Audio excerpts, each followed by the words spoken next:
Again, for those of you new here, this is gonna get weird. Just warning you, it's gonna get weird.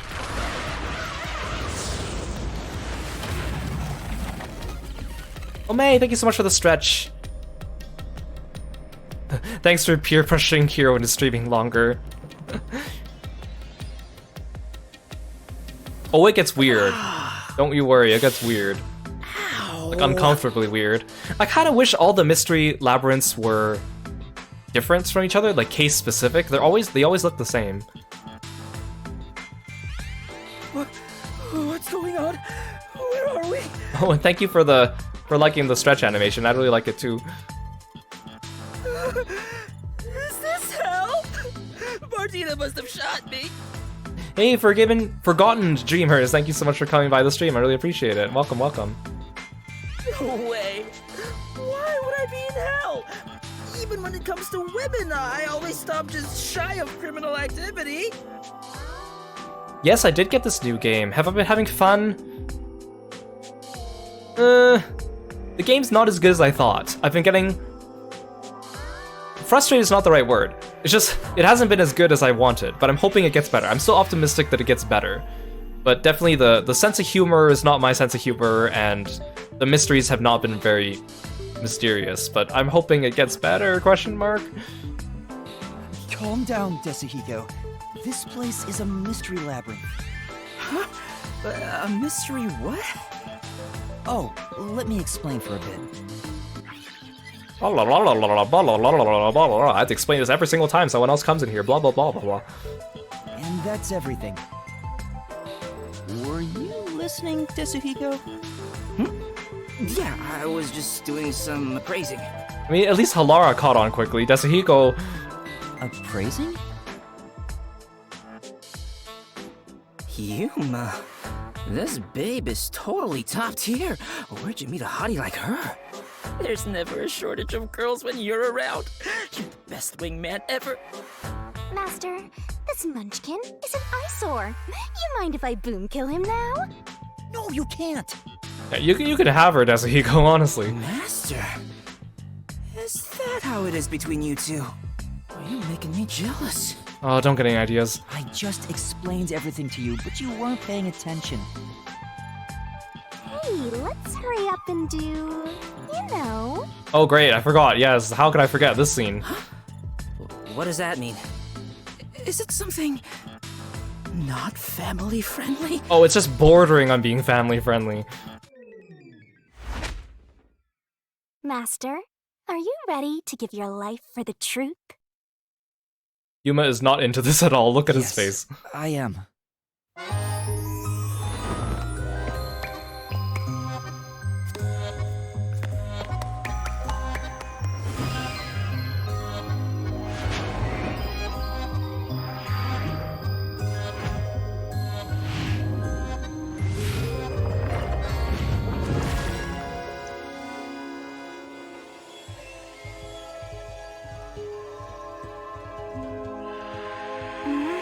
That's right, folks.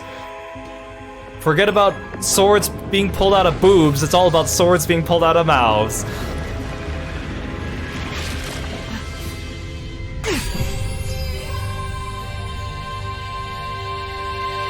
Whoa!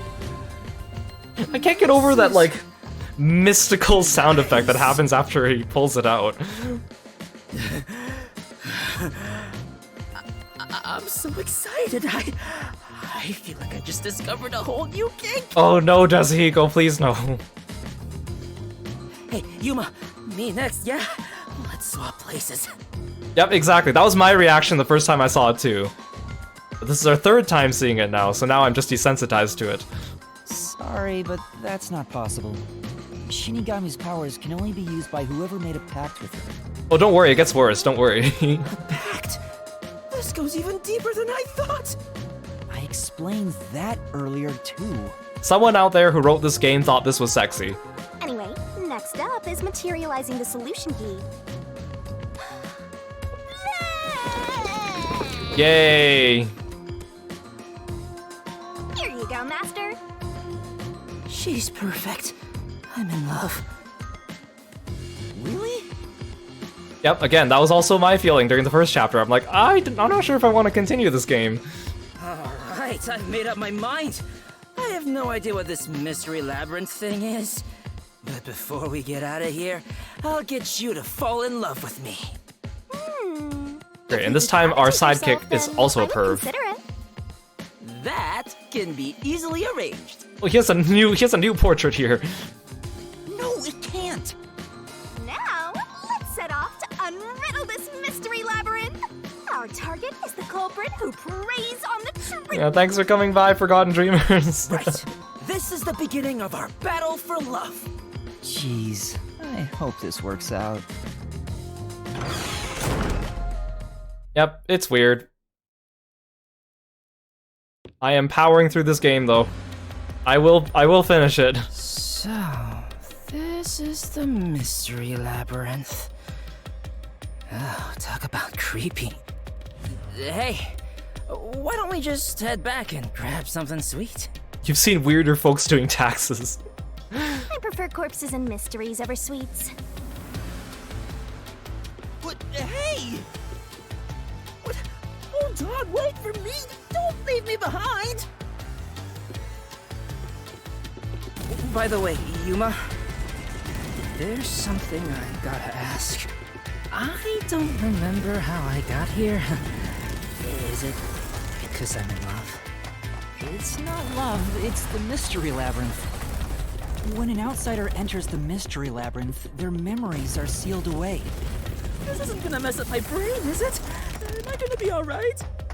What difference does it make? Your brain is already messed up. Anyway, are we at the exit yet? We just got here. Oh, if only there was a brave, strong boy around. I would swap my master for him in a heartbeat. Huh? You can do that? Alright! Now I'm getting pumped up! Oh, off he goes. I wonder if he'll be okay. Who cares? He's just gonna slow us down anyway.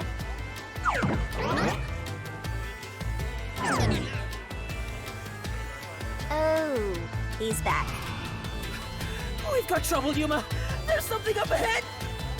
Was it a cue? Did it look like a tiny creature? Oh great, Phantom Martina. No, it's a witch! We're just about to execute somebody!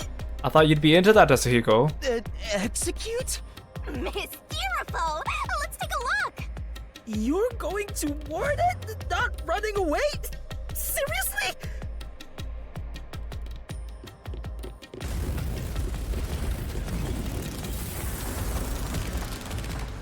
Yeah, these animations do look kind of trippy.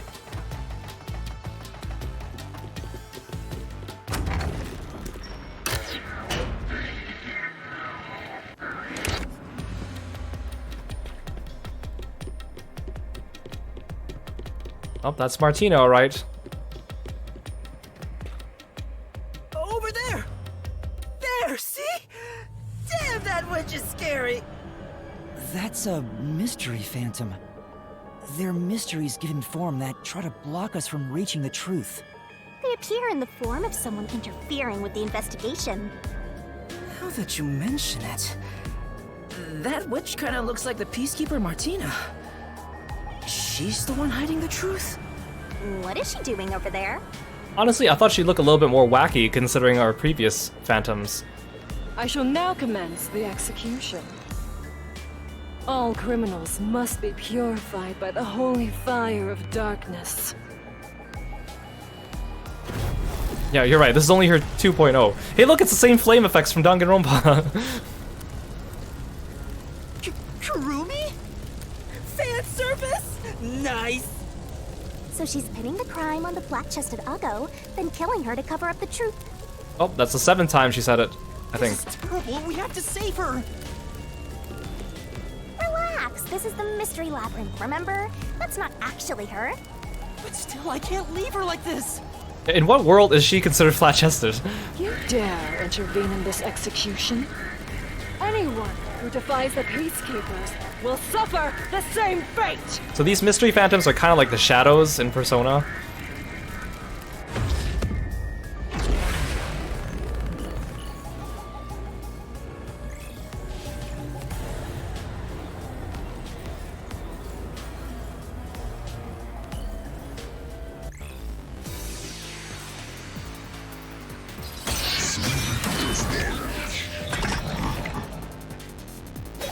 Don't let any shady statement Oh. slip by. Mystery phantoms sometimes hide the truth within a statement. Use repel to get this to the center of it. Oh, I have to do another mechanic? Wait, no, repel's the same button as cut.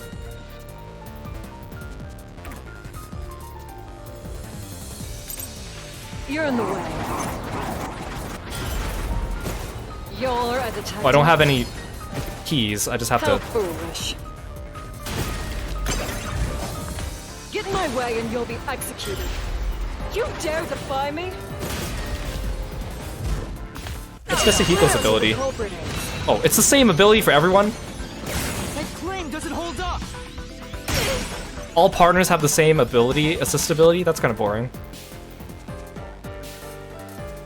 Peter, that's impossible!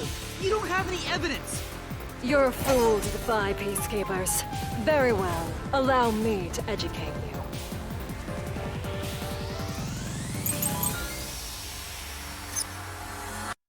The truth is already apparent. Okay, so let's see. I have the wine bottle. No poison in the wine bottle. Glass and no traces in the chemistry lab. Okay, so I have a feeling she's gonna ask me for this one, but we'll... The culprit Change must it. be Kurumi. Prior to the performance, she switched the wine with the juice.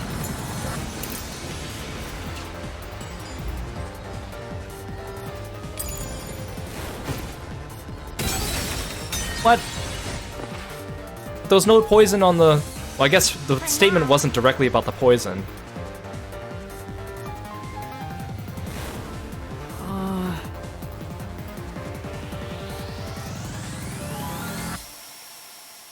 The truth is already apparent. Yeah, she said it again there, too. I'm not sure if that counts. Prior to the performance, she switched the wine with the juice. What? But she did it before... But my evidence says she didn't do it. It's probably the wrong statement, then. I just need to wait for the rest of her statements. Okay, I should actually be patient and see what she Truth says. is already apparent. It's so annoying because all my evidence does contradict her statements. It's just a matter of how picky they are about what they wanted Prior to the say. performance, she switched the wine with the juice. At that moment, she mixed in the poison to commit the crime. So now I have to do it, right? Slash through this mystery!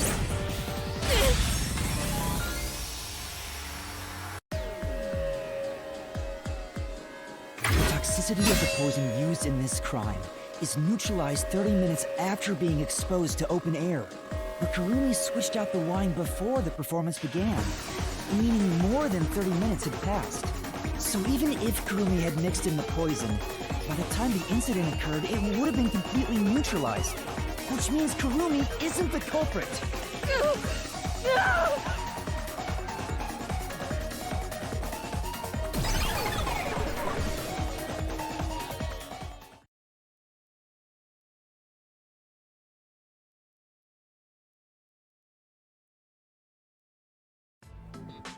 Wow! You defeated the monster! Alrighty, I'll save Kurumi. Leave it to me. Hey, wait! It's all right now.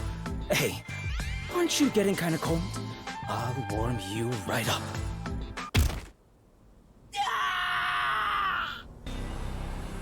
It's the Phantom! Cotton! I am the culprit who killed me. The truth is, this was a suicide. Wait, is she the Phantom? The second Phantom? I put in the poison myself. I killed myself. I'm so sorry! Oh, hi. You're a nun with a chalice? No? I'm sorry too. Is this because we still see Martina in another mystery dungeon? That's why they're not overusing her now? No, it wasn't a suicide. I won't let her take the blame just to end this investigation.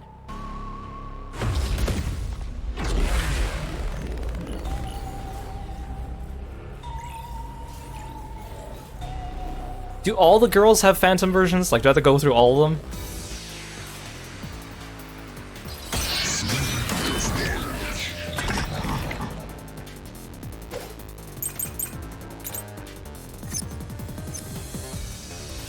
Let's see what I got. Okay, so this one only says that she died from the poison. The vial is dry and shows no signs of ever being wetted. That might be it. And then lastly, Karen was more tense than usual. Yeah, that doesn't really tell me anything. Okay, let's see what she says.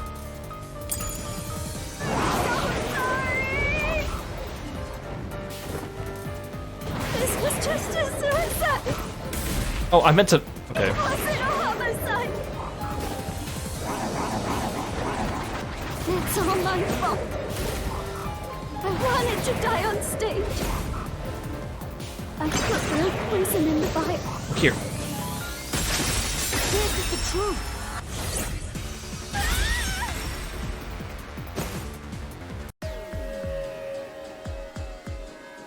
No, the vial used on stage was just another prop.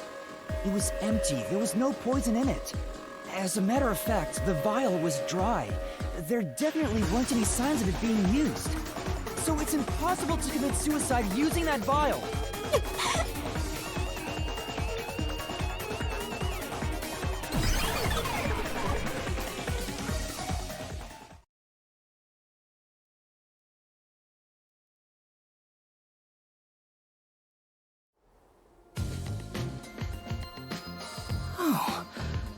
Did you get it? Really dodged a bullet there. I was about to make my move.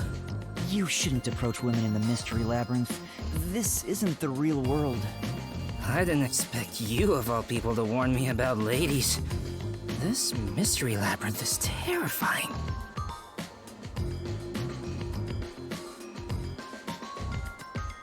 I should spend my points while I have the chance.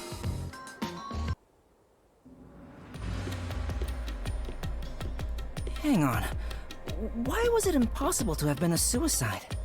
Even if the vial wasn't used, she still could have drank the poison herself. But the only thing Cotton drank from on stage was the shuffled glass. Even if Cotton added in the poison, there's no guarantee she'd be the one to drink it herself.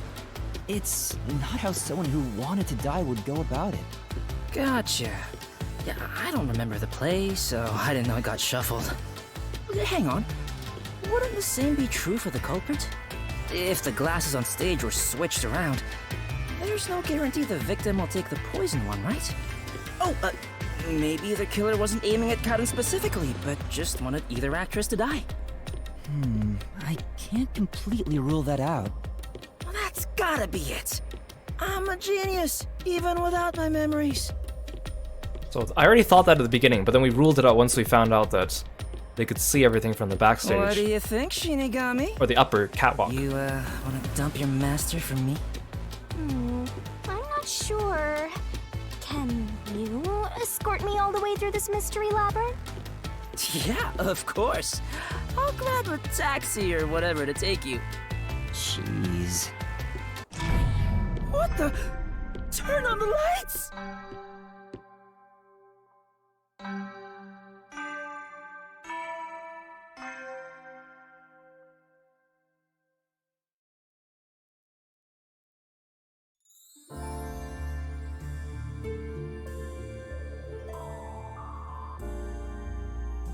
Huh?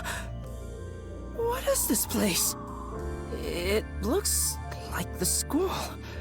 And there are 3 doors? Oh, you know what this means. Cut my neck open. Looks like it's up to me. There it is again. Huh?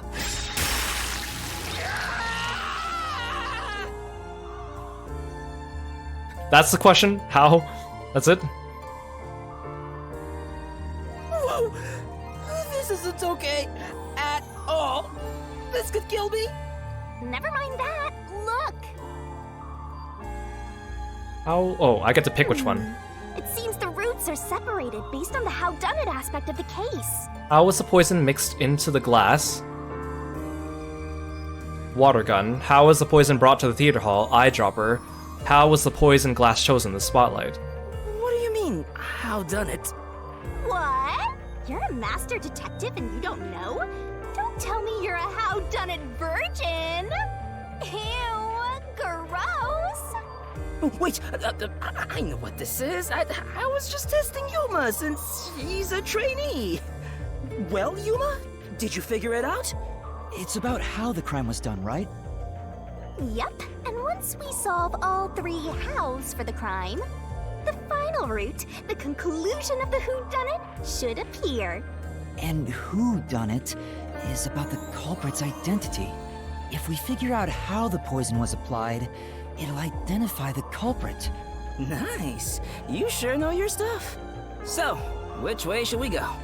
We'll probably have to explore all of them, so I'll let you pick the order, Master. Yuma's cape has the built-in fans. It's like Kazuma's headband. I suggest we start with whatever route has the easiest answers, so we can solve it quickly. Okay, I'm gonna spend my points.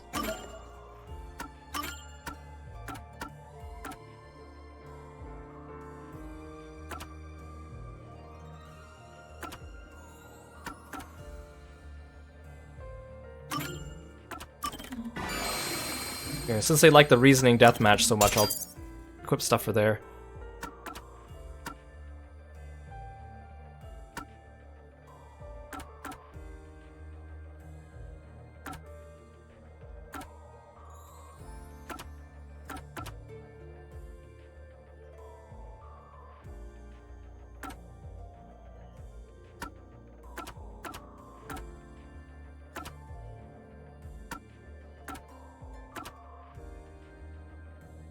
None of these really help me.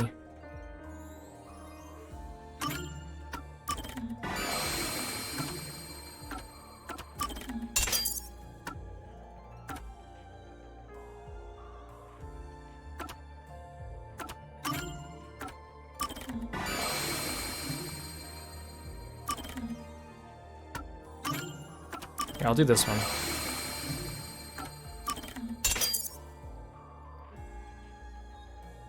Little does she know, Kiro's already thought of all 3 answers because he's been thinking about them for the past 3 hours before he needs to. You're right. You know what? I'm gonna save while we're at it.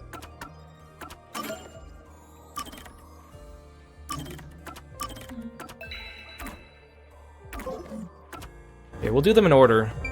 It'll be easier that way. Are you sure you want to take the how is the poison mixed into the glass route? Don't blame me if you die. You know, they still haven't introduced... Remember during the first Mystery Labyrinth, they intentionally led us down the wrong path, just so we can go take the other wrong path, and then get another clue, and then go back to the other wrong path? They haven't done that yet, since... It has not been a mechanic since. So, we're gonna solve the mystery of how was the poison mixed into the glass. Actually, I was thinking about that. Maybe it's wrong to think the poison was in the glass itself. Yeah, the Peacekeeper said the same thing. The poison was only found on the victim's glass. Oh, right. If that's the case, it narrows down the possibilities for how by a lot. But don't let your guard down. Unriddling a mystery labyrinth is never so simple.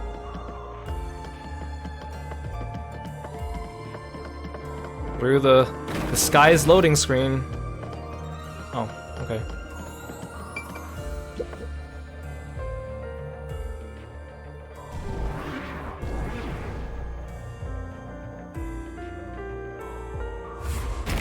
Oh, hi, Indiana Jones. What is this? I told you it wasn't easy. Stop laughing! Don't worry. Come on, concentrate.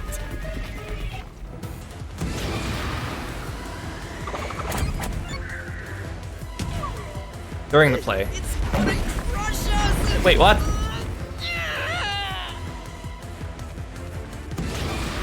When was the glass... Oh, when was the glass set? I thought it was... When was the glass poisoned? This door! I just misread the question. So that's what happens when you get squashed. Placed the glasses on the shelf an hour before the performance began. This is real bad, Yuma. We got more boulders coming at us. Come on, Concentrate! Concentrate! There's another door, Master. When was the poison placed in the glass? During the play. The poison is effective for 30 minutes. The Duel of Poison's cup scene occurred 45 minutes into the play, which means the only way the poison could be used was during the performance. That's it? I was prepared for so much more.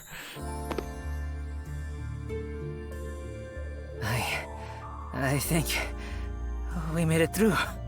Come on, there's no time to slack off. We gotta keep going. So the poison trick was actually set up during the performance. The poison is effective for 30 minutes, but the Duel of Poison's cup scene occurred 45 minutes into the play. Which means the only way the poison could be used was during the performance. But that glass was on stage the whole time, wasn't it? True, the set was fixed an hour before the play, and the glasses were already set on the shelf by then. So the culprit slipped the poison in while everyone was watching.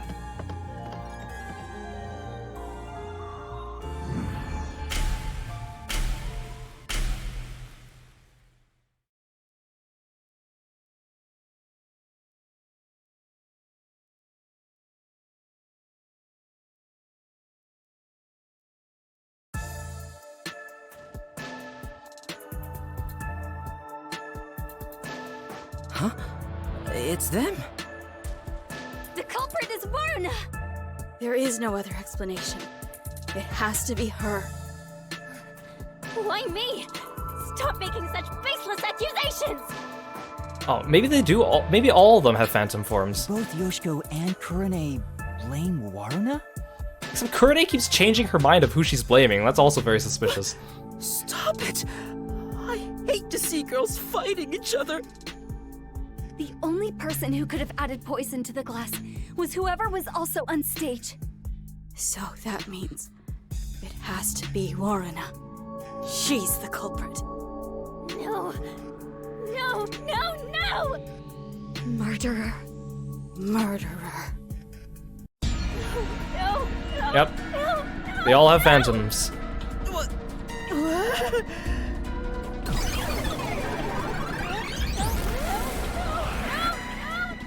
Oh, they all wear the same nun outfit. Women are terrifying!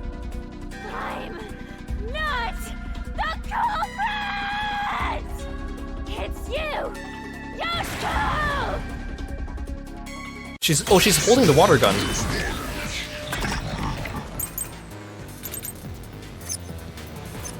I'm not.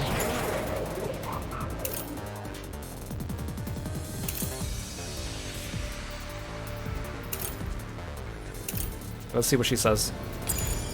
The culprit! It's you! Yoshiko! Am I supposed to be protecting Yoshiko or something? Yoshiko is in the audience. She filled the water gun with poison.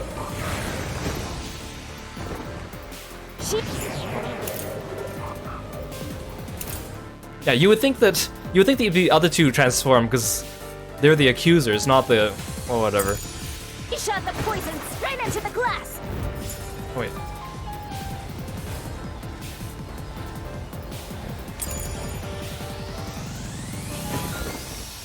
She could have used night vision to see. She knew when the stage would be dark. So it's possible she prepared for that. Yes, she has night vision. But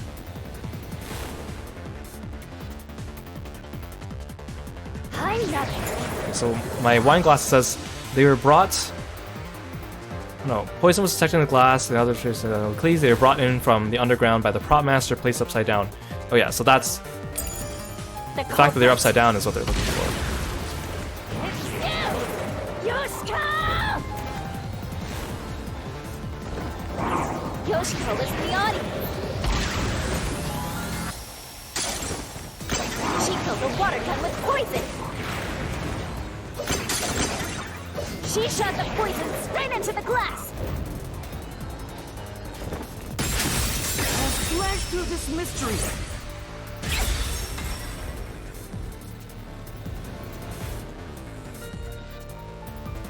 No, the wine glass was upside down on the shelf. Even if she did use a water gun, there's no way she could have done it since the glass was upside down.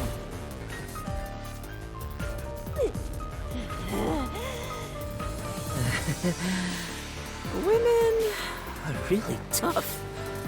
I'm not the culprit! So I feel like maybe they have like phantom versions for all the girls to try to mislead us.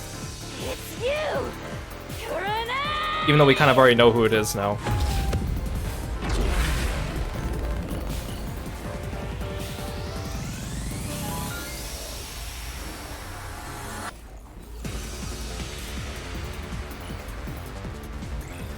What if I agree with her? What if I do think it's Kurane?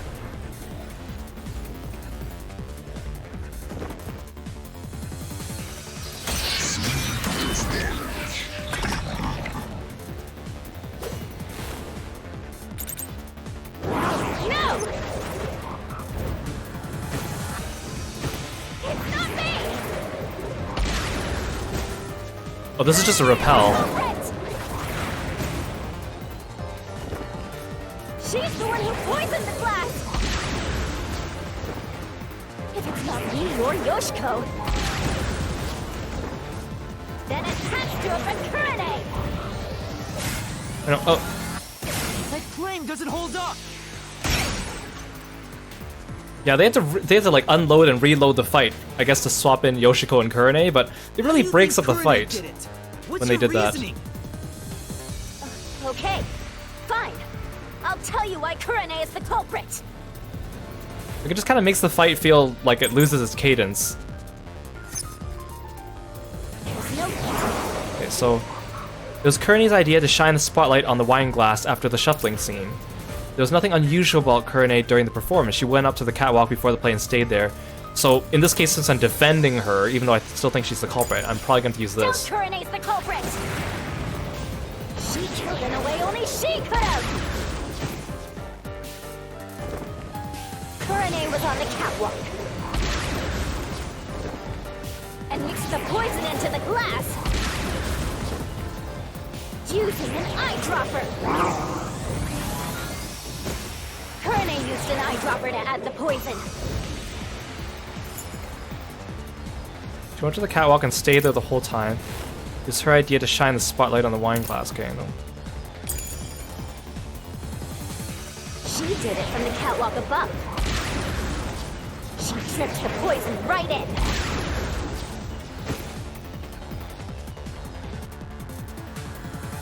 Great.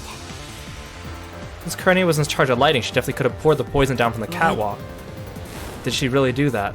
Her behavior was suspicious, it's only natural she'd stand out. There's no Okay, so she stayed there the whole time. It's her idea to shine the spotlight. Or am I supposed to say that she couldn't have done it because the light was showing it the whole time? So, I mean, we know that she didn't poison it during the shuffling scene. She probably did it when the lights were off.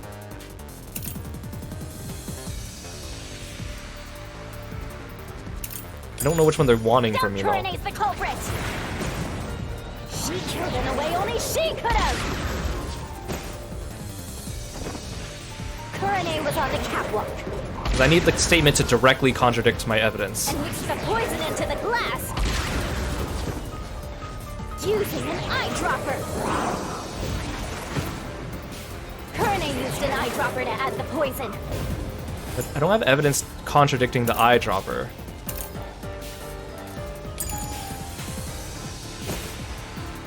She did it from the catwalk above. She dripped the poison right in.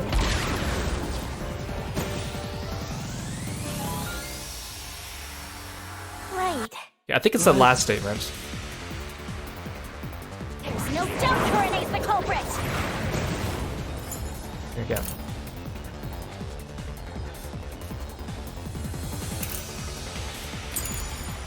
She killed in a way only she could have.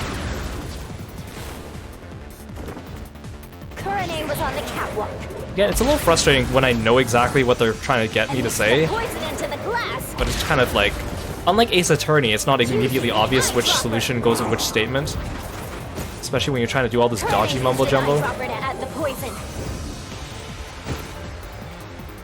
She did it from the catwalk above. She dripped the poison right in. This is the truth.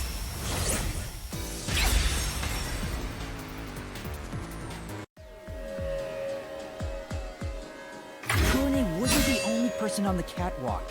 Another member was working the lights. She claimed Kurane didn't do anything suspicious during the performance. Because of that testimony, it's impossible Kurane added the poison from the catwalk. So it's proven that both Yoshiko and Kurane couldn't have added the poison to the glass. At that time. So Waruna really is the culprit. She's the one who snuck in the poison. Yeah, exactly. It's not follow the evidence, it's follow the dev's train of thought. I thought you were better than that, Waruna. I thought you would compete with your performance fair and square. I always knew something was off about her. No, it's not me. It really isn't me. It's kind of like when the teacher asks you a question and you say something that is correct, but Liar. you didn't say the thing that they were thinking of, so then they say you're wrong. Liar. Liar, liar, liar, liar, liar, liar, liar, liar!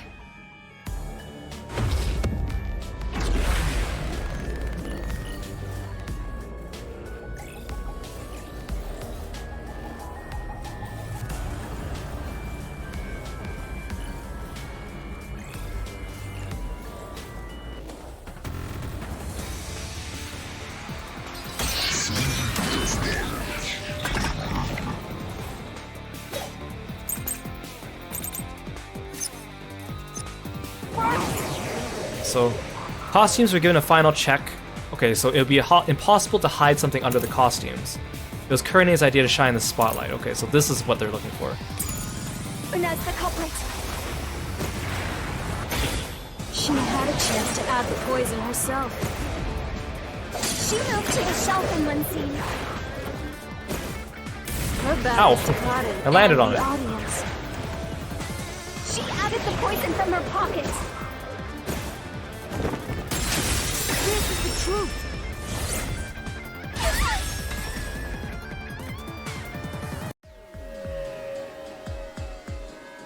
No, Waruna wasn't concealing anything on her person. The costumer confirmed it. So it was impossible for Waruna to have brought the poison with her on stage.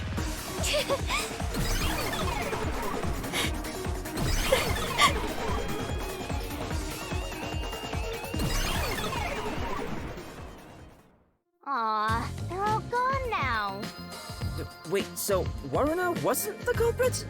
Does that mean she didn't add the poison to the glass? It's a fact that she didn't bring the poison on stage. So naturally, she couldn't have poisoned the glass. But then, what really happened here? I'm so confused. Let's think about it and keep going.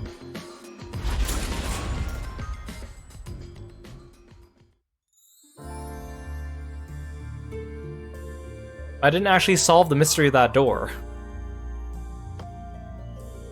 Oh, okay, we're still in the store. I use my disguise to get new information out of the three of them. It's no use. I already did that during the investigation. Oh, you did, huh? But your disguise ability is incredible. It's like I was a completely different person. Makeup is one thing, but my voice and stature match too. I use a voice changer to synthesize a new voice. If I've heard it even once, I can easily set it up. I use tape to make your body appear thinner, or add padding for the opposite effect. Height can be adjusted by messing with your joints. Up to a Messing with my joints? But there are limits, given how it's... He shouldn't be explaining how his disguise works. It was cooler when it was The more you explain mysterious. it, the more it sounds like you could commit a lot of crimes pretty easily. Ryugen, welcome to the stream. If I'm Thank you so much being for coming honest, by, and thank you for the I must stretch. resist my urges every single day. It's a daily battle to tame the Hope you're doing well, and monster I appreciate you stopping by. Desuhiko, that sounds more weird than cool.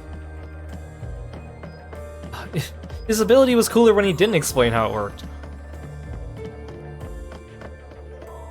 It implants titanium steel into the bones.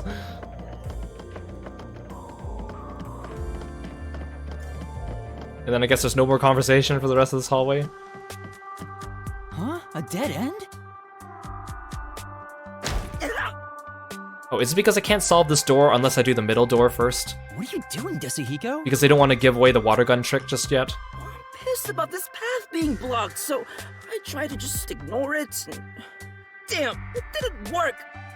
Doesn't seem like a question is gonna appear. Yeah, there are real people that have gotten surgeries to give them extra heights using like implants like and stuff, and it sounds like very painful and also not worth it, but people will do anything. Looks like it's a completely dead end. I guess we can't reach the truth by answering how was the poison mixed into the glass. So this whole route was a waste? Well, we did eliminate one of the possibilities. Sometimes the journey is just as important as the destination. The journey. I like the sound of that. I'll use that for lyrics in my next song. Anyway, let's use my convenient magic spell to return to where you select routes. Yeah, like I heard some of them where they were they break your bones, and then they like use metal rods to basically replace your bones, and then have it like grow back together into the metal rod.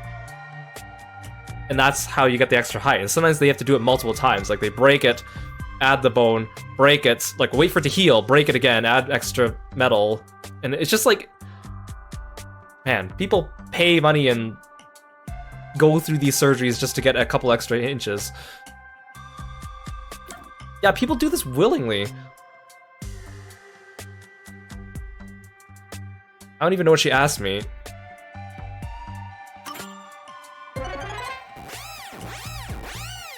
Like, I'm sure there's some cases where someone, like, needs to do it because of something happening to their body, but at least the stories I heard about were because of people that got it willingly. No point in rushing. Let's take it nice and slow. Who wants a break? We can't do that. There's a time limit to solving the mystery labyrinth. Time limit? What happens when it runs out? Well, your soul leaves your body and you're trapped wandering the mystery labyrinth forever. In the end, your soul will be absorbed into the mystery labyrinth and you disappear. In other words, you die. Yeah, let's explain the mechanics of this mystery labyrinth for the third time. It's not like I haven't been through here already. Come on, we gotta get out of here! Yeah, I know. Master, which route do you want to take next? Okay, so I guess doing them in order might not have been the most efficient. So I think if we do, I think it's like pink and then blue and then yellow. Yeah, I know they're explaining it for Desuhiko, but me as the player, I've heard them. How was the poison One of my brought to biggest the complaints theater about this hall? game You is sure that about that? they re-explain everything to you like every single time, and it's getting kind of annoying.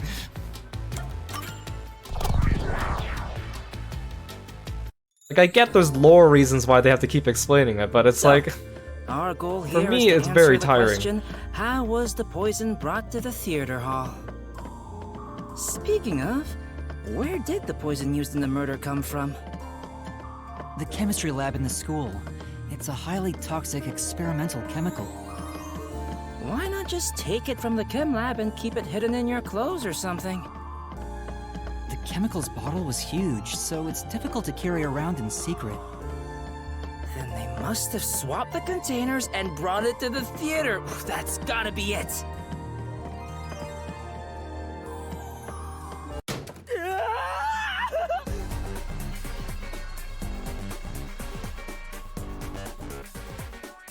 we haven't seen a barrel yet. When do we get to do the barrel? Oh, it's the minecart, great. Okay, at least they decorated it like a classroom, or a school, so it's a little different this time. Damn, I wish my school had trapdoors. It's time you showed off the fruits of my mentorship. Come on, concentrate, What was used to transport the poison?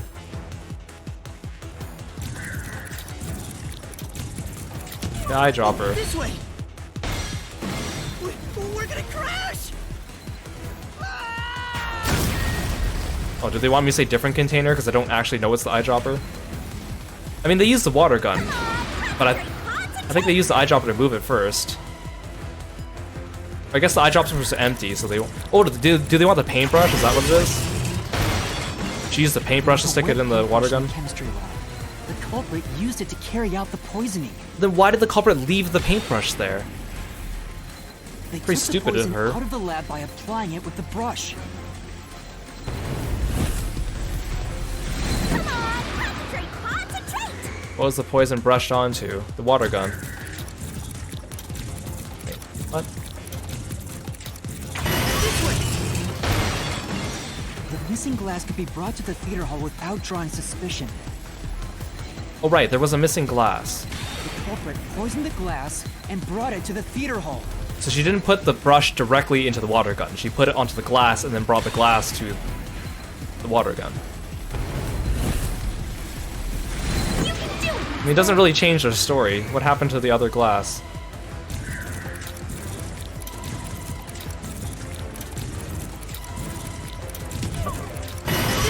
No, I don't think that's it. We're gonna crash! I panicked.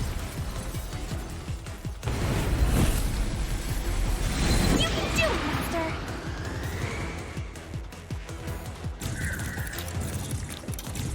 This way! The culprit replaced the poison glass with the prop glass.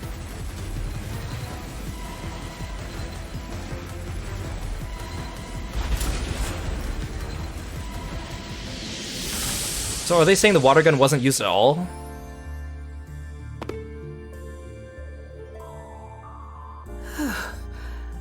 I thought I was going to have a heart attack. We're not done yet. It's just getting started. Either way, she knew which one had the poison. They did the swippity swap, and then they used the spotlight to show her which one to pick up. At least we now know how the poison was brought in. The culprit used a paintbrush from the chemistry lab and directly applied the chemical onto the backup glass. And then the culprit stupidly left the paintbrush on the If floor. it's the same kind of glass as the prop on stage, it could be brought into the theater without suspicion. But the chemical is only lethal for 30 minutes, right? Even if it was prepared before the performance, it takes about 45 minutes before the Duel of Poison Cup scene. That's way too late! Like, are they trying to tell me that Yoshiko brought it in and then handed it, and then told... Hang on. Kurine? There is one person who could have brought the poison in before it expired. Like, again, are they telling me there's more than one culprit working together? Which also makes sense. Maybe that's why they're so adamant on blaming each other. Is it gonna be all three of them? Or is it just gonna be like Yoshiko and Kurine?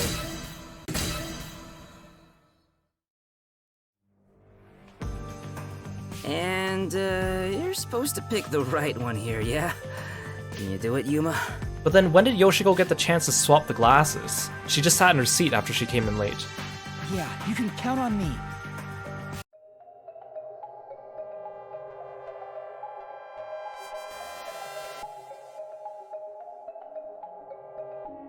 I was in the audience the whole time. No, you weren't. I couldn't do it from the stage. There's no way I could have done that. I was in the audience the whole time.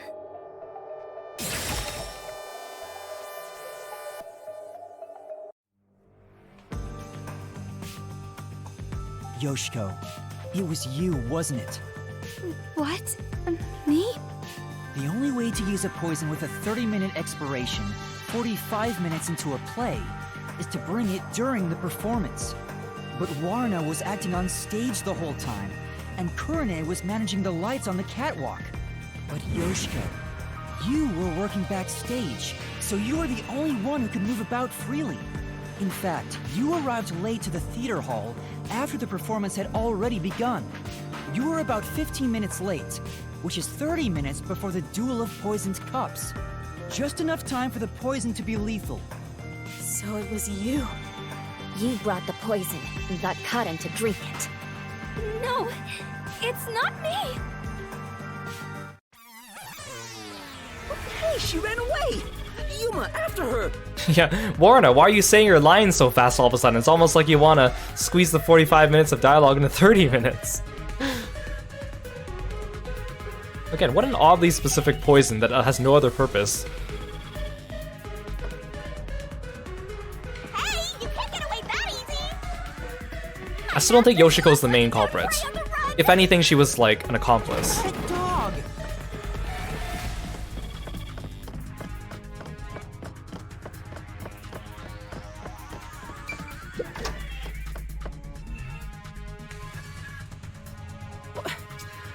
Which way'd she go?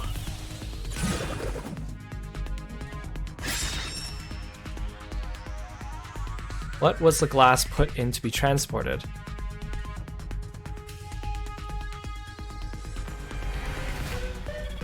I mean, it doesn't really matter. I mean, oh, Yoshiko does wear a pouch. So I think that's what they're going for. As a production assistant, Yoshiko always had a bag with her. In it, she carried the glass with poison brushed on. The glass would be small enough to fit in the bag, and even if someone saw it, she could say it's just a prop. I see. So she prepared for the murder while in her role as a production assistant.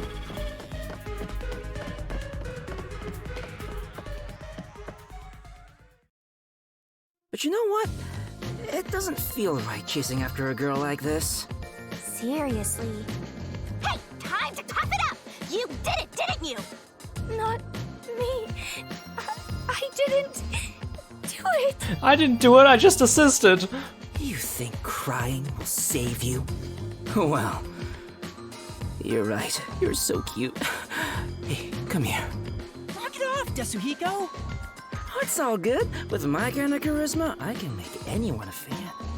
She might even lead us all the way to our goal. Oh, here's the part where we Why do you always argue get and all fight the them all. attention, Yoshiko? You're such an ass-kissing bimbo. Were you jealous when Kaden took your spot? Is that why you killed her?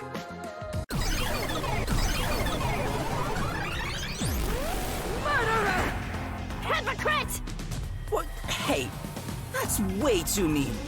Even if she is the culprit, I'm sure she has a heartbreaking reason why. I didn't do it. I'm not the culprit. Oh, I guess I have to fight all three of you? Okay.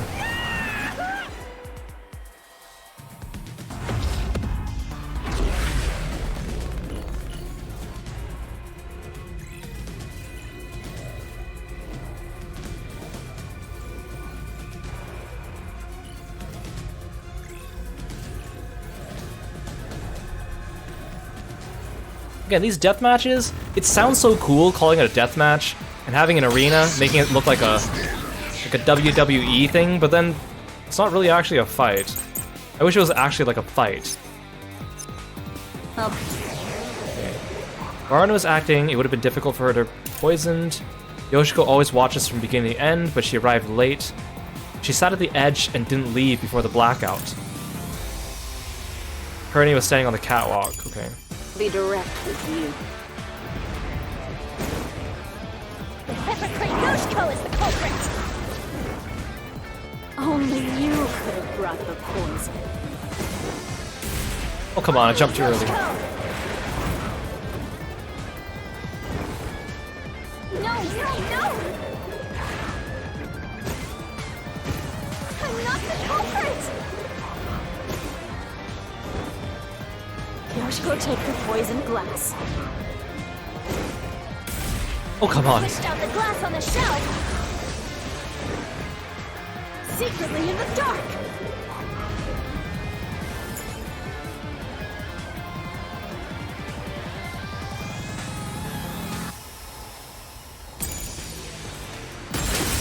This is the truth!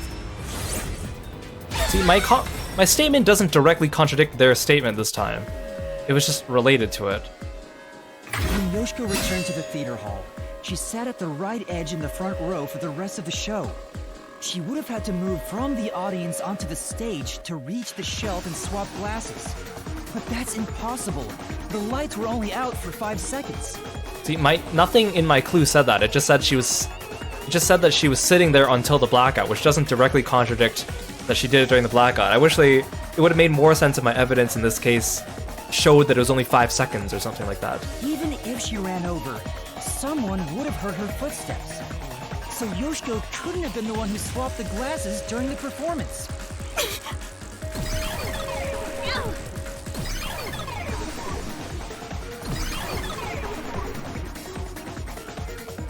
Oh, she disappeared. So Yoshiko wasn't the culprit? She did bring the poison from the chem lab into the theater, though, right? The method was already explained. Was it a triple effort? Was it Yoshiko brought in the glass, then during the blackout she handed it to Waruna, who put it on the table, and then they did the swippity swap, and then Kurine was the one who watched the swap and then told her which one to drink using the light. So all 3 of them were in on it. But still, she's not the culprit? If she couldn't have swapped the glasses on the shelf, she can't be the one who committed the crime. Let's keep going for now. There may be more ahead. I think all 3 of them were in on it then. Which we kind of joked about, but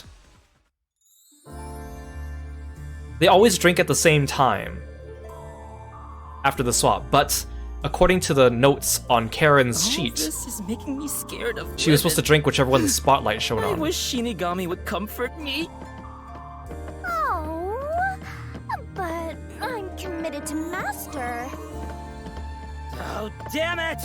I should give up my memories and sign a pact with the They really death were god like, till oh, the previous then. case had 2 culprits, this time was to make it 3. Punch me in the back of the head as hard as possible. Let's not. Because individually, none of them could have done it, but together they could have. And if they're all friends with Aiko, but I don't know. It's not really like a twist that I find very interesting. Damn. Because I kind of still saw it. No matter what we try, it's always a dead end. Are you sure that's the case? What if there's something that makes the wall collapse? You wonder if there'll be a case of no culprits. I think that'd be interesting, but then how would they justify the creation of the mystery labyrinth is what I would ask. Actually, that is a good question. What if there's an accidental crime? How is the mystery labyrinth, like, what if the crime is just a series of unfortunate events? How does the mystery labyrinth get created? Or does it get created? Doesn't seem like it. Nothing can be done here. So this doesn't lead to who it is, even if we solve how was the poison brought to the theater hall? Seems that way. We should turn back for now. With my magic, we'll be there in a snap.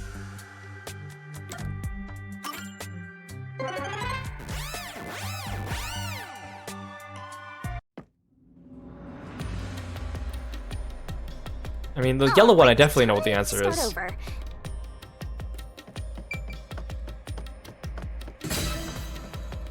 You want to go with...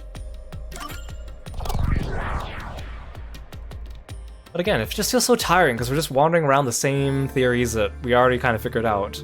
Just slight variations of them. Everywhere we go is mega creepy. Is there somewhere we can take a break? Rest wherever you want. In fact, you can rest for all of eternity.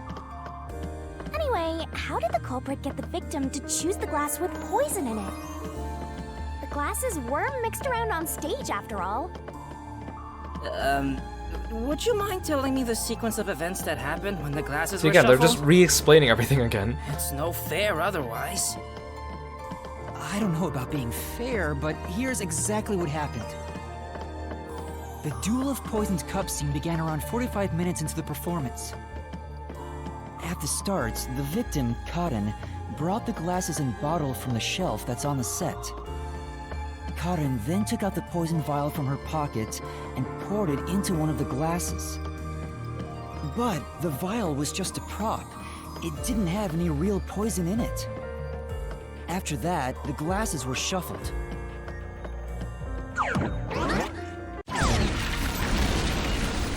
Whoa! What's going on here? It's not like we're trying to find the lost ark or something. Well, there are boulders chasing after us. It's alright! We can keep going by solving mysteries! Right, now concentrate!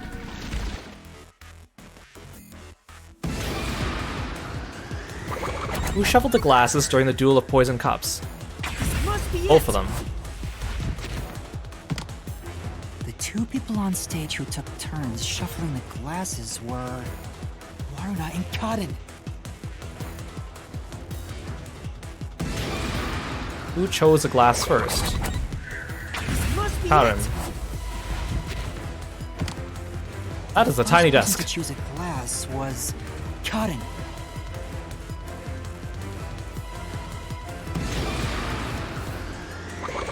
Which glass had the poison? This must be it! Waruna placed her mouth on a glass, but she didn't die. Which means only the glass Cotton chose contains poison. This way! Like how just a random E equals MC squared on the wall. I thought I was done for. Yeah, quit being lazy and get a move on. No, the way it worked is, on the stage, Karen turned around, Waruna swapped the glasses around randomly. Then Waruna turned around, and then Karen swapped the glasses around randomly. So then they shouldn't have known how it was swapped, but the people on the catwalk, watching from the top, could see the swap. So then they just shone the spotlight on the one that she was supposed to take.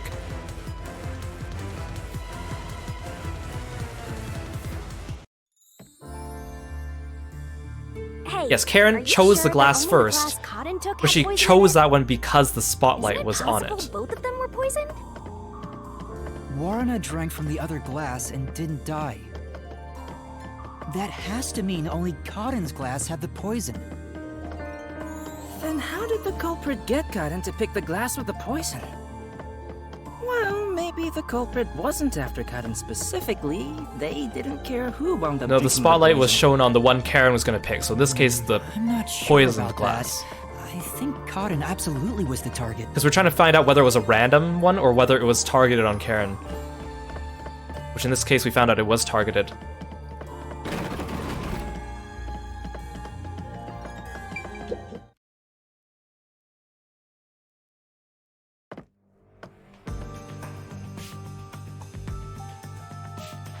Whoa, here it comes!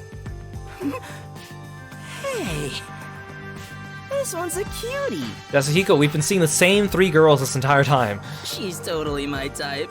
Ah, my heart. I'm in love. Okay, when I disguised as her, you said that she wasn't your type, or she was on the border of your type. Make up your mind, dude. Let me tell the truth. The culprit is Waruna. Seriously? Thanks for telling us. You're so gullible. She's obviously lying. You're serious? That was a lie? It's no lie. Waruna knew which glass was poisoned. Either the glass with the poison was filled just a bit higher up, or she marked the right glass beforehand. Knowing that, Waruna prompted Cotton to select the glass which contained poison. Prompted her? How? Hey, Valkyria, welcome to the stream. Thank you so much for coming by. Good to see you. Only the two of them were on stage. She could guide Cotton through the scene. Before or after each line of dialogue, she could have easily signaled her with gestures or glances. Yeah, that checks out. I don't think she's saying anything super questionable.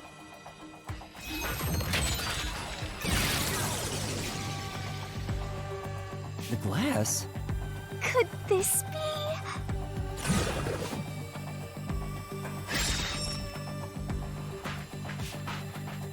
I get it. We have to pick the right one. Do I like this case better so far? I liked it at the beginning, and then, like, near the end of the investigation, they gave us too many clues. And then now it's, like, too easy to figure out. And again, we go into the Mystery Labyrinth, and we kind of have everything, like, 90% of everything figured out already. So I think it's better, but it's still not there just yet. I'm counting on you, Yuma. Right. Like, it really feels belittling as the player. Like, it feels like the game is holding your hand too much to try to get you to solve the solution. Especially with the way they keep repeating everything. And again, I would be less judgmental about it, except I know it's the same writer as Danganronpa, so my standard It's that glass! for what they're capable of is higher. I told you Waruna is the culprit! Like, if this was like a first-time writer, I'd be like, okay, yeah, you know, they tried, they went for it. But I know that they can do better, especially since they did 3 Danganronpa games with Trials. Why? Don't you believe me? Why doesn't anyone believe me? Like, I think part of it's also just, I think the whole concept of the Mystery Labyrinth is just flawed to begin with. I think it could work if they hid more clues from us and got us more clues that you could only get after you went into the Labyrinth. Because the Labyrinth kind of replaces the courtroom.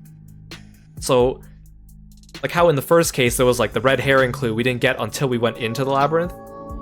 That would have been, like, more of that would have been better. But we literally have everything going into it. Oh, wait, don't cry. I'm completely helpless against the woman's tears. Yeah. But Karin filled the glasses. Warna wouldn't have been able to tell which one had poison just by the amount of liquid. Well, how about marking the glass itself? No. The prop master testified that there wasn't a single mark on either glass. No, they were spotless. We can't let anything happen to the glasses our actors use. No, really? I'm surprised you investigated that much. Are you sure you're a rookie, Yuma?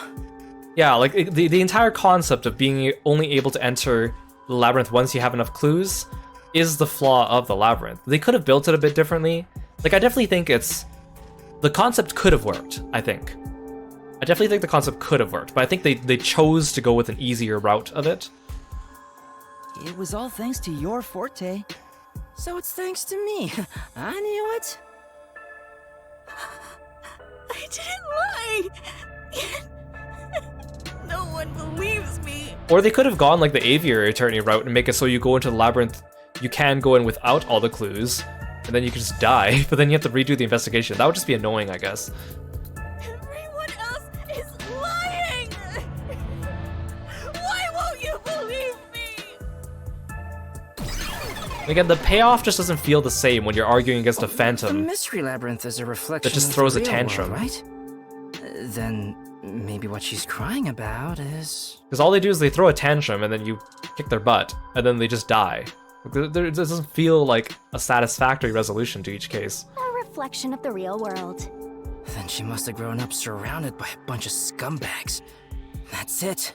I'll warm her up with my charisma once we're back in the real world. That is exactly what a scumbag would say. Oh.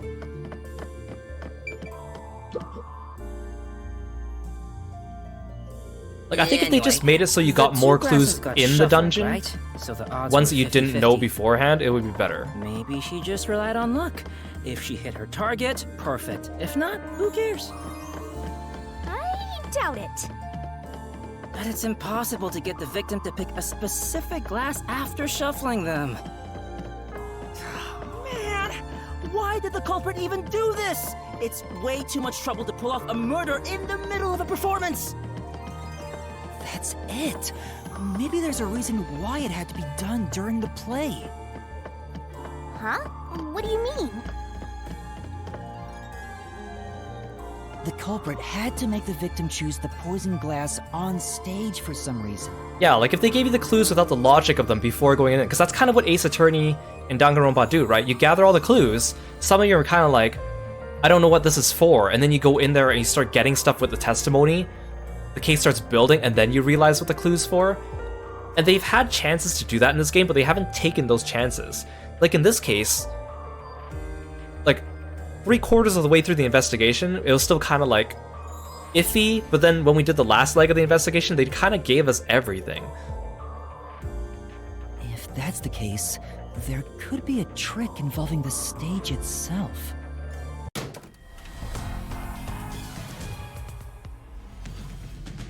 I don't know, I think that's my major complaint about the game. I really do hope it... I keep saying I hope it gets better, but we're on, like, case 3 now. Also, I wish the Mystery Labyrinth was actually a real labyrinth. So, now we gotta prove how the poison glass was picked. You got this, Yuma? Yeah, I'll do my best. Even just give me, like, RPG battles or something in here, I don't care. Would have made it a little bit more interesting.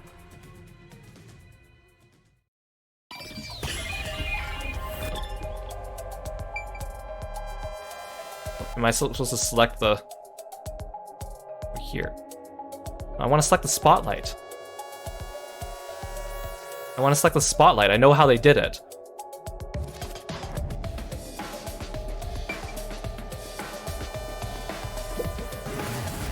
Oh, You mean somebody on stage gave the signal?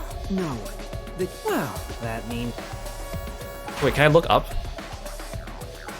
Oh, that's what I need. Here.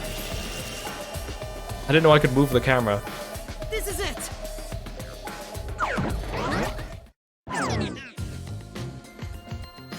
That's right, the spotlight. The culprit used the spotlight to get caught in to select the poisoned glass. The spotlight? How? The culprit told Cotton to take whichever glass the spotlight hit first. Also, my other complaint is that because we're in the labyrinth, you know, like when you're in, and again, I'll keep saying Ace Attorney and Danganronpa.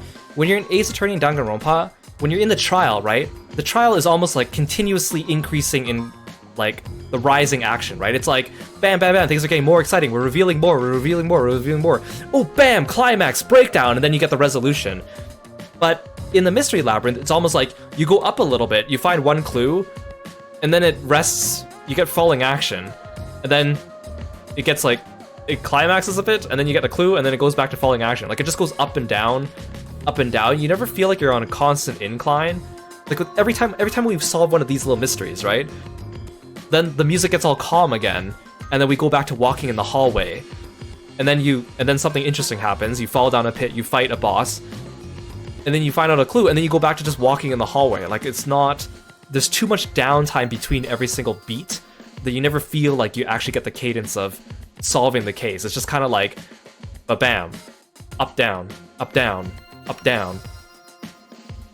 Yeah, and Desahiko doesn't really add much to us in this one. Halara was kind of like our mentor, but because she lost her memories too, like, they don't really seem like assistants, is what I'm saying.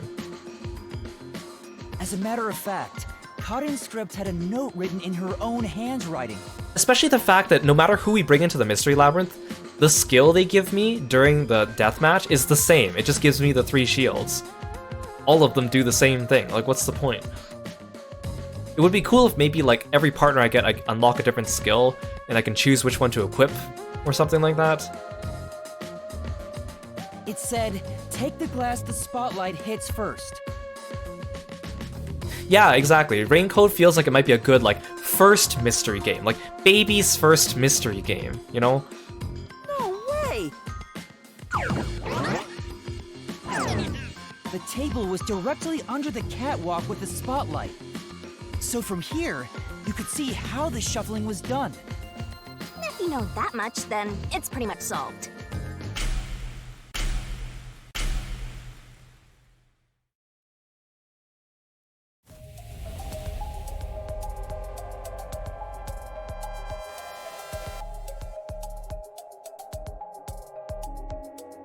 It can't be me.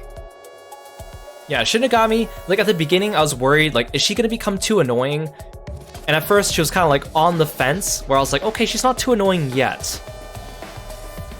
But she's been pushing it lately, and this case in particular, her calling me a pervert between every single sentence, or calling Kurumi flat-chested every 2 sentences got really annoying. It was like she just dragged out the dialogue by inserting herself every 2 sentences. It's not me.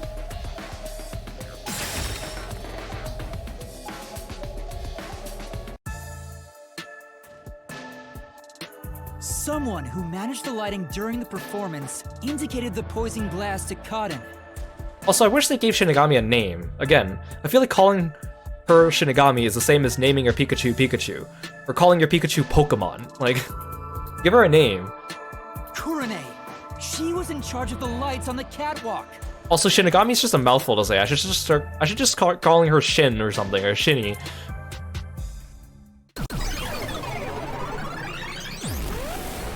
I knew it was you.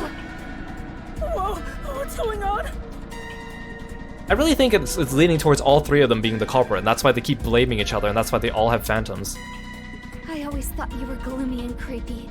but I didn't think you'd actually murder someone. Yeah, exactly. Like, the level of fan service in this game, let it be known, I don't mind fan service. But when it's shoved in your face a little bit too much and for, like, very little reason, it gets very tiring. On top of that, you used the sacred props from our play. I knew you'd murder someone one of these days. Why don't you take responsibility and just die? Everything would be better if you just disappeared. Exactly, or if she fit the tone of the game. Like, sometimes we get into a very serious moment. Like, when we're discovering the corpses in the first case, it was supposed to be a very tense moment, right? It was our first corpses, our first case, someone was around killing people, we weren't sure if the culprit was still around, and she just took away that entire atmosphere by constantly cracking jokes. Not even funny jokes. I knew it. I'm not the culprit. No. It's not supposed to be like this. Why can't everyone be nice to me?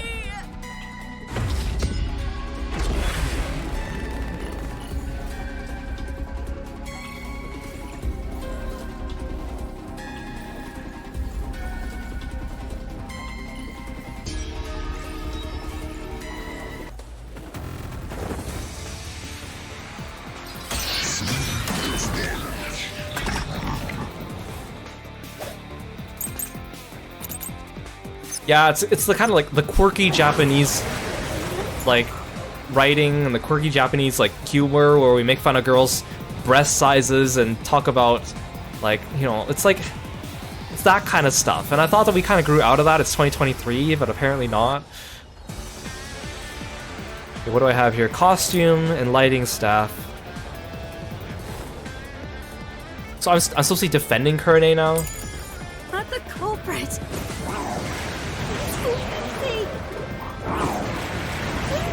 The crime. You're the worst, Kurane. You used the sacred stage for murder. You slipped the poison into the glass, didn't you? This is the truth. Yeah, I definitely think all three of them were in on it now. Poison is neutralized after 30 minutes, but the murder occurred 45 minutes into the play. In other words, the poison had to have been poured into the glass after the play began. But Kurane was up in the catwalk even before the play started. She was up there the whole time, too. If that's the case, it's impossible for Kurane to have poured the poison.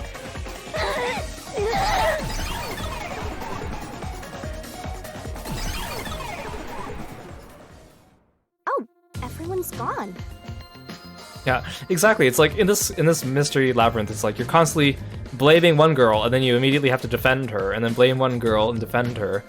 I guess that's their way of showing us it's all three of them, but Wait, what's going on? Kurane isn't the culprit? Didn't you say Kurane used the spotlight to get Karan to pick the poison glass? Yes, but she couldn't have poured the poison into the glass herself, which means she can't be the culprit. so when does the water gun go into all this? So that means the culprit is...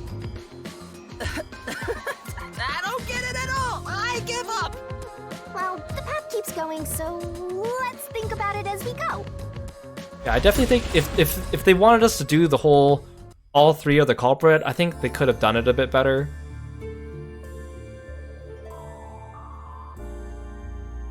Does Hugo be like, there could be more than one culprit? What? Mind blown. The solution blade is effective on anything inside the mystery labyrinth. Anger Master, and he'll cut you in half. Don't do it, Yuma! You and I are pals, aren't we? My man! We're only pals after you start washing your hands after going to the washroom, doesn't Hugo? Yeah, I know that. I just had a gut reaction to what she said, you know? We could have threatened him into becoming Master's loyal slave.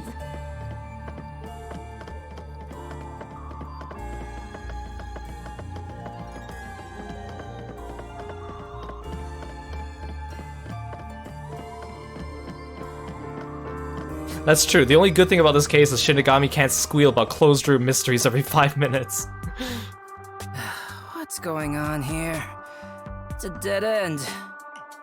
It doesn't seem like there's a hidden question here. This really is a true dead end. A true dead end?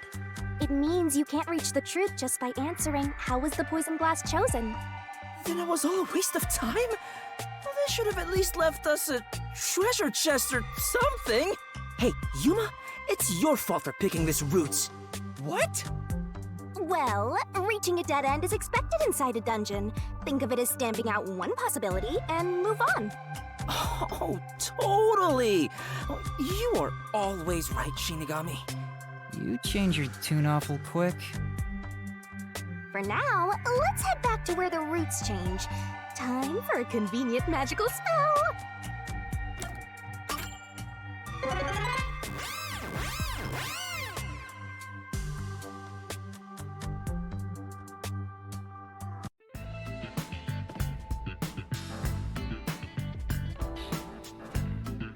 So each of the girls is responsible for one of these three mysteries. About it, wasn't that the third route?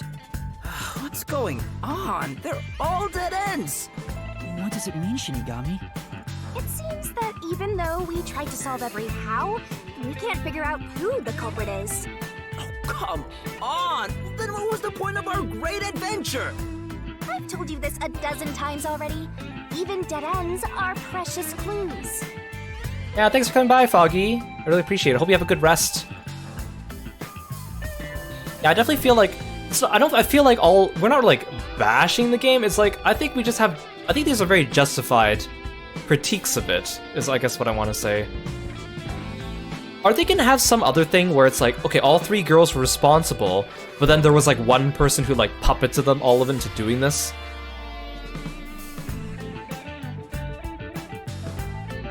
Because of them, you figured out that examining the murder method won't lead you to the culprit.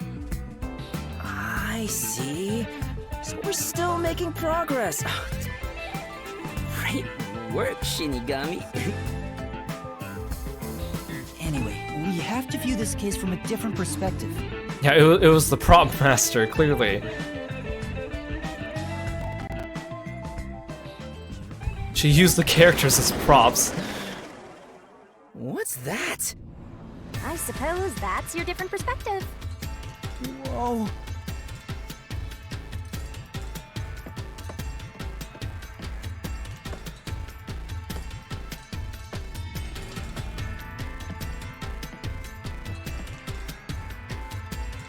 Again, it's such a shame because some of the imagery of the Mystery Labyrinth is actually like has merit to being interesting.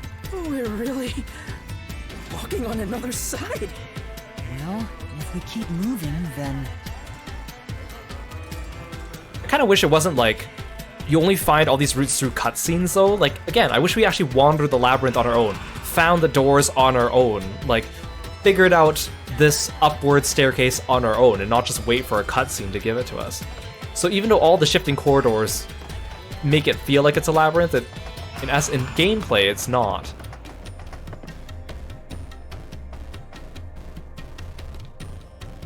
Look, it's a new route! I'd be very curious what the reviews about this game say. Obviously, I'm not going to look them up until after I finish the game. No fair. Yuma gets to have all the fun. Why are you jealous of this? The question is, why did this happen? I guess we're on the why done it route. But did White done what now? Yes, White's done it, Desuhigo. It's about the reason why the case occurred. Meaning, this is the route where we seek the motive. Yeah, they should have just called it a mystery dungeon, honestly. Looks like we need to focus on figuring out the culprit's motive from here. Yeah, I know cases always deal with motive, but wouldn't it have been better to start with this route from the get-go? Well, we only know this route is important because we cleared out the how routes. That's how it goes when it comes to solving mysteries and dungeons. Oh, sorry, I guess that's how it is. You're absolutely right, Shinigami. Let's keep going for now.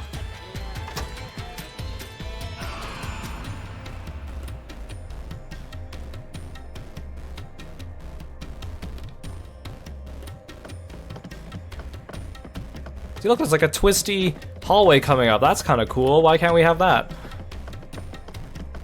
Before we figure out the culprit's motive, what kind of person was Karin anyway? Was she cute? Yes. But more importantly, she was next in line to be star of the theater club. She was considered to be the best actress among the club's current members. So the culprit was envious because she was so popular. They killed Karen so they could become the star instead. No, I don't think it's that simple. Hey, who are you calling simple? This kind of reminds me of 6 months the. ago, leading Fine, member keep of the talking. theater club also died in a separate case. Top actresses dying one after another? Is their club cursed or something? The name of the student who died was Aiko. Her death was ruled a suicide by jumping off the school, but Kurumi doubted that was the case. Kurumi, huh? She's alright. All right. Anyway, I doubt it's a coincidence for people to die in such quick succession. This case may have been triggered by Aiko's death. So if we find the truth behind Aiko's death, maybe we can figure out the motive in this case. The truth behind Aiko's death. This twisting hallway kind of reminds me of the. In Shin Megami Tensei 3, there's the Diet Building, which was a great Hey, look! dungeon. They made great use of the twisty hallways with the impossible geometry and like carpets that would lead to nowhere or doors that would link to other doors. It was a very clever dungeon, especially for a game that didn't have that many visual assets in most of their dungeons. Is that Aiko? Whoa, she's cute too! Let's go talk to her! She's about to get a taste of my full and undivided attention. You can already tell women will be his downfall. Oh well, it's not like you're any better off with yours truly, Master.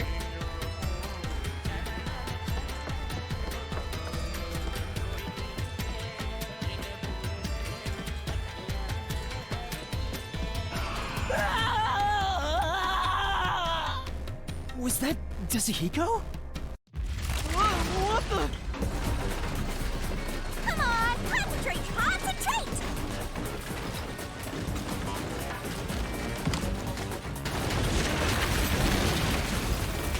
Yuma, this is bad! The ground's giving way beneath our feet! Yeah, I can tell. Aiko! Hey, let's hurry and catch her! I love the tragic types! No! We're trying to figure out the truth behind her death. Good luck, Master!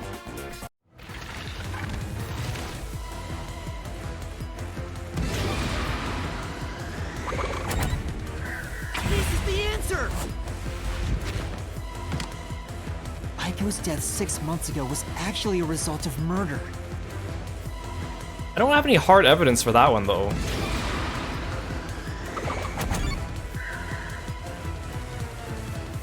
This is the answer! The location of Aiko's murder is the flower bed. Like I only have like 2 pieces of evidence from that murder. This is the answer! The brick with Aiko's blood on it had a very unnatural splatter pattern. After the culprit hit her with the brick, they returned it to its original position.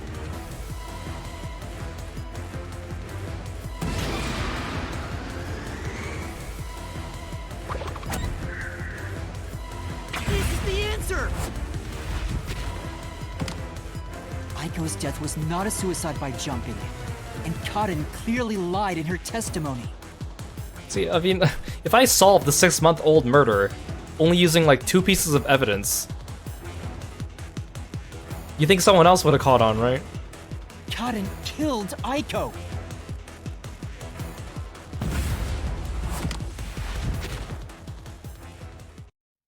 Alright, let's keep following her, Yuma. See, again, like, it's like we were going through like a really intense sequence. Well, I guess it wasn't that intense, but the music was picking up, we were discovering things. Things were like escalating, and then we just end up here, and then now the music calmed down, and we have to slowly walk through this hallway again, and it just kind of like, okay, lost all that cadence right there. I can tell Aiko's death wasn't a suicide from the evidence photos. Her shoes were neatly placed on the roof, but there was dirt on them that looked like it came from the flower bed. I think Aiko was told to meet at the flowers behind the school building and then murdered there. So the shoes were taken to the roof afterwards. I mean, obviously we know the Peacekeepers didn't do like a proper autopsy or proper investigation, but still. The murder weapon is likely a brick from the flower bed.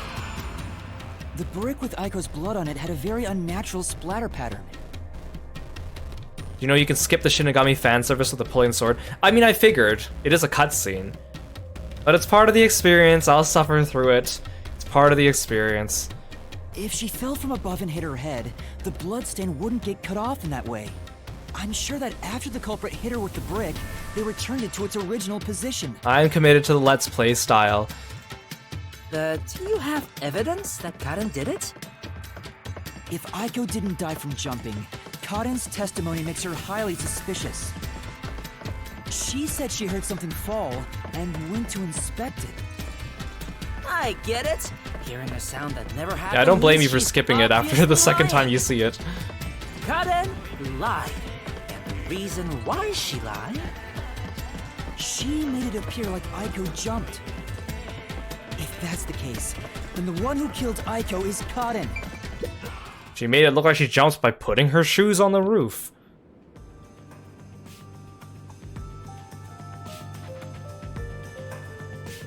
Especially since that brick very obviously had her blood placed in a weird manner. She disappeared. Damn it! I can't even help the girl who needs it most. Help her? She was dead long before you could help her. And the fact that Karen lied doesn't necessarily prove that she killed Aiko, at least not enough to like prove it beyond reasonable doubt. Wait, this must be the roof Aiko supposedly jumped from. It just makes her very sussy. Hey, why did Karen kill Aiko? I thought an all-girls school would be more sunshine and rainbows than murder. Again, they just keep repeating the same things over and over again. Yes, she was the leader of the theater troupe, and they need to get a new leader, It could have been an impulsive take her spotlight. crime. So Karen might not have been planning to kill Aiko when she called her there. You mean they were talking and it turned into a crime of passion? That's so cliche. Maybe they were discussing their acting careers. They had a disagreement, and it turned to violence. Well, if this caused the other murder case, then is the motive revenge? Is a commonly known fact that you can't jump off a roof with shoes? Yeah, they weren't fighting over Aiko's spot. They wanted to get back at Karen for taking it away. Meaning the culprit is whoever cares the most about Aiko? Then which of the suspects is it? Yeah, I thought an all-girls school would be all sunshine and rainbows, not murder. This character has never spoken or attended an all-girls school without telling. I mean, we know Desahiko, he's a master at understanding women, right? In fact, where do we even go from here? We got the motive, but there's still no path. This is different from the other dead ends. I think there's a mystery around here. Something must be hidden here. Luke, this reminds me of a puzzle.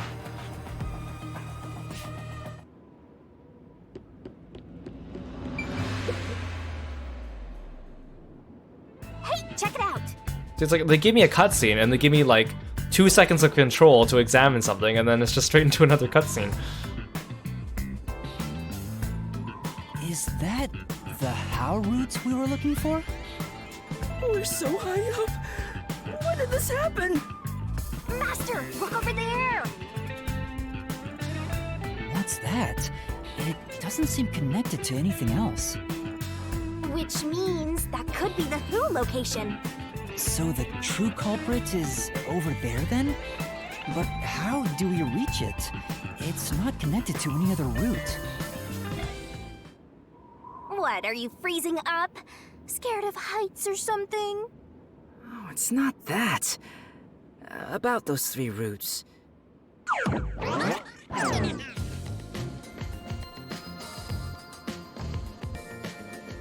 A pen? You carry that around with you all the time? How are you writing on concrete with a pen? Of course. Who knows when I'll be asked for my autograph?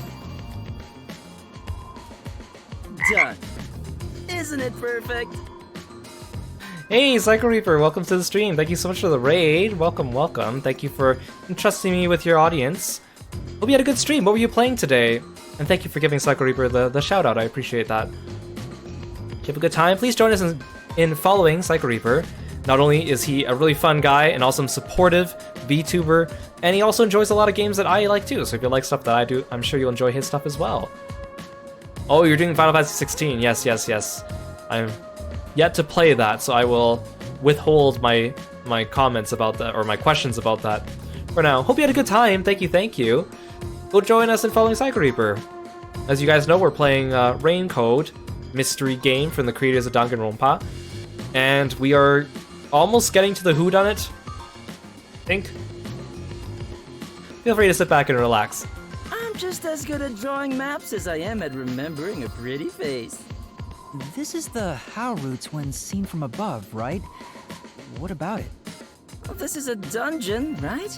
So maybe there are some secret paths in here. Secret paths? See? If you look at it this way, doesn't it all seem like the same road? You're right. The 3 how routes are connected into a single route all the way to the who room. Wait, all 3 are connected? That's it! I think I've got it! That's the hidden truth behind the how route. There's only one explanation for how the victim could have been poisoned. What? Seriously? Not bad. You finally made yourself useful. There was no need for him to draw it though. We can literally see it from right here. Yay! Shinigami complimented me! Good job, I guess. Shinigami! Wasn't I a good boy? Ugh. I deserve a treat, right? If you think you've got this, I'll back you up. Is it barrel time? Is it barrel time? Yep. Barrel time.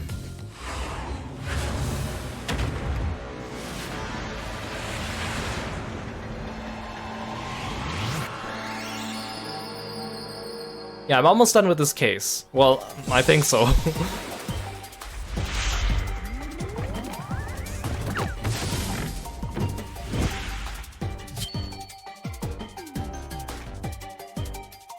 Oh great, it's the double letters. Yeah, I'm still up because we got raided, so I thought we'd keep on going, and we might as well finish this case. Together as a team. The only way the crime was possible by having a That's right. calm. Nope, let me shoot. It won't let me shoot 2 consecutively fast enough. Wait, no, I missed it. That's right.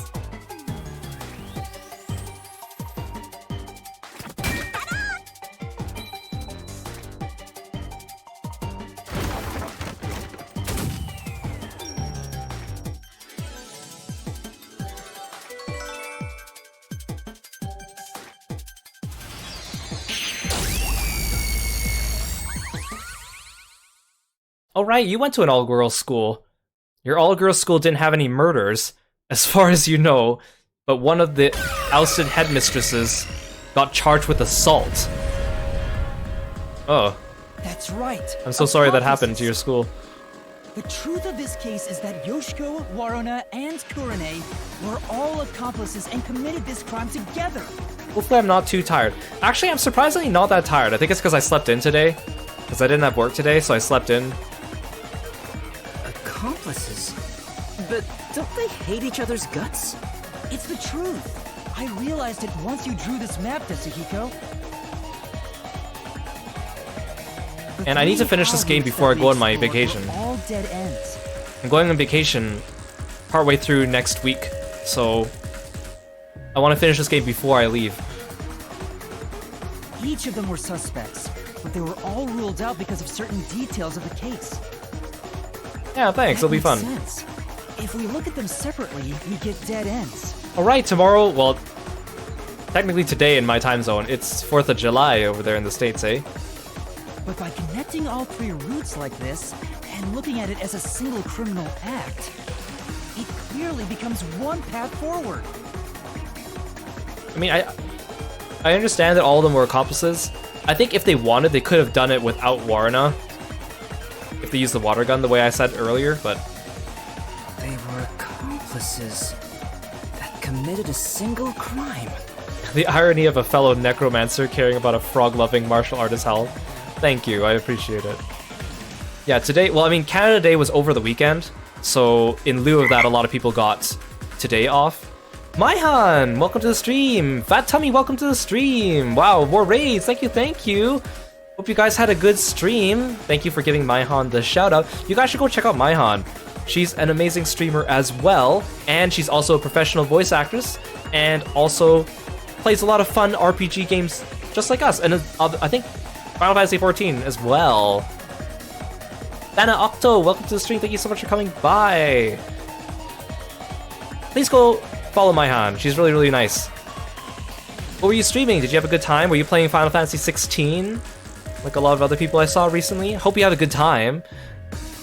Oh yes, you're nice, you're nice. Any friend of Kieran is also very nice. Oh, you beat it today! Oh, fantastic, congratulations! I have yet to play it because I don't have a PS5, so I will be playing it later. Trying to avoid everyone that's streaming it. Welcome everyone, I'm Kiro, the frog-loving martial artist, and we are playing Rain Code, which is it's a mystery game that comes to us from the creators of Danganronpa. And we are getting close to the end of chapter 2, which is technically the 3rd chapter because there was a prologue. So, thank you, welcome, welcome. Feel free to sit back and relax after your stream. I really appreciate you sharing your audience with me. This murder would have been impossible to commit alone. We figured that out during the How route. Yes, I do have a Froggy fanny pack. Hey, Kill Corpse, welcome to the stream. Thank you so much for coming by. But if the three of them worked together, they could make it possible. Well, thanks for calling Kirby, Lark. This is Kirby, my little frog companion. Are you here to watch us solve the murder, Kirby? What's this? I guess we're supposed to break the wall? Sounds like fun! I'm in! It's all thanks to my help, don't you think? And don't you forget it. Yeah, we're getting a lot of raids tonight. This is why I'm staying up to finish this chapter. Who's going to forget it? Anyway, let's check it out. We have to make sure we're on the right track.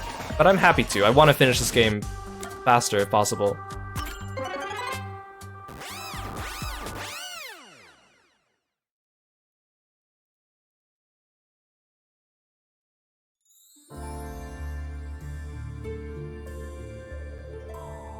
By separating the hows, the three of them divided up the tasks that needed to be done to pull off the murder. Don't you think so, Yuma? Yeah, I think it's the only way. But then they're all just pretending to hate each other. I mean, they're all actresses, so it does make sense they could do that. Ah, you sure sound confident. And now, there's a new problem to solve. We have to expose the secret behind their complicity. How exactly they cooperated together, and the timeline of the crime. Wait, is it comic book time already? We usually do that at the end. Got it. The timeline, huh? Then the first thing to discuss is... Well, I mean, it's this order. Are you sure you want to take the how is the poison mixed into the glass route? Don't blame... Are you sure you want to pick that door? Yeah, I think so. Is it the wrong door? Hey, something Oh, feels it is. wrong here. The door! Watch out! It's falling over!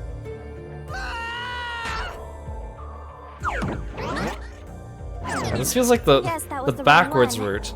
Try thinking about how the crime was committed from the beginning. But that is how the crime was created.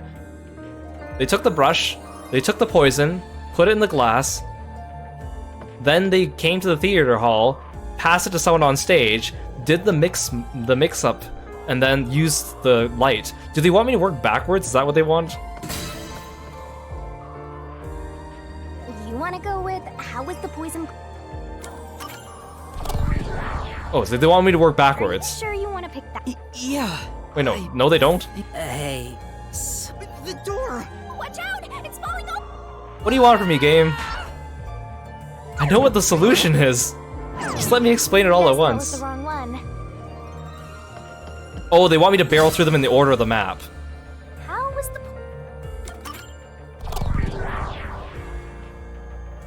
They mean like literally. Let's start with their conspiring began with how was the poison brought to the theater hall? No, but that doesn't make sense chronologically because they brought it in first. We already explored to the very end, so... Hey, wait! I just don't. I don't understand the logic of explaining this one first. The only person who could have brought the poison to the theater hall was Yoshiko, right? Yeah, which was the blue door. Yeah, the poison neutralizes after 30 minutes, so it had to be brought into the theater during the show. As the production assistant, only Yoshiko could have done it. Looking back, the reason they chose poison as the murder weapon was to establish an alibi. The poison was only active for 30 minutes, which gave the other girls an alibi. Yoshiko went to the lab for the poison as soon as the performance began. She had the extra glass hidden in her bag, and after she brushed poison onto it... I mean, the logic has been holding up. It's just the order and the arbitrary way they're trying to get me to solve it. That's what's kind of being weird. She put it back in her bag and returned to her seat in the front row as if nothing happened. The problem is, what happened next? We're here! You're off, Master! Yeah.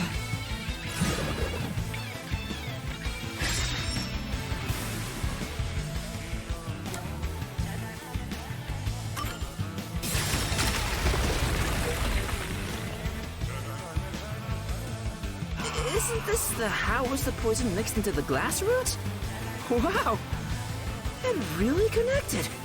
All right, let's keep going and reach the truth! Whoa! Again?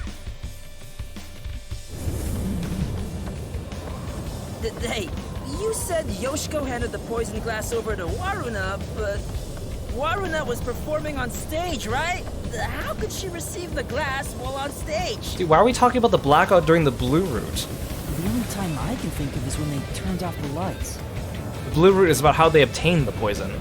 I guess if you're talking about how they obtained the poison onto the stage.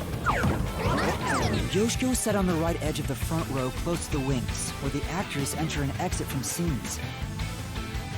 She probably stood up when the lights went out and left the poisoned glass near the right wing. Even if she couldn't get on stage, she could at least do that within 5 seconds. Then, Warna picked up the glass and hid it under her costume. That glass She is checked very out it large. before the performance, so she got around that by receiving the cup during the performance.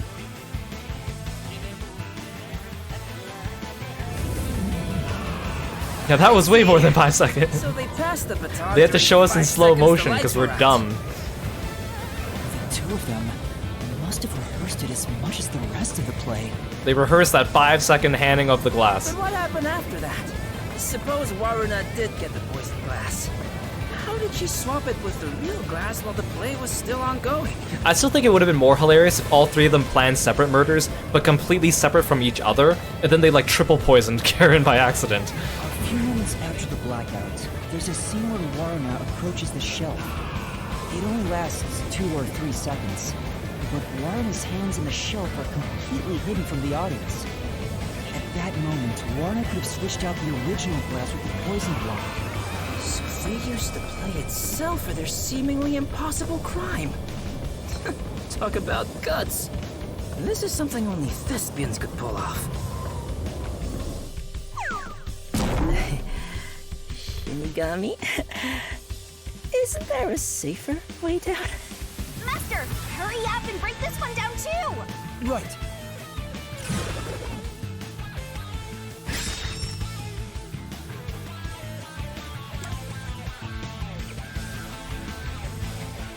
Wait, why is this in the blue hallway? Shouldn't this be the question in the yellow hallway?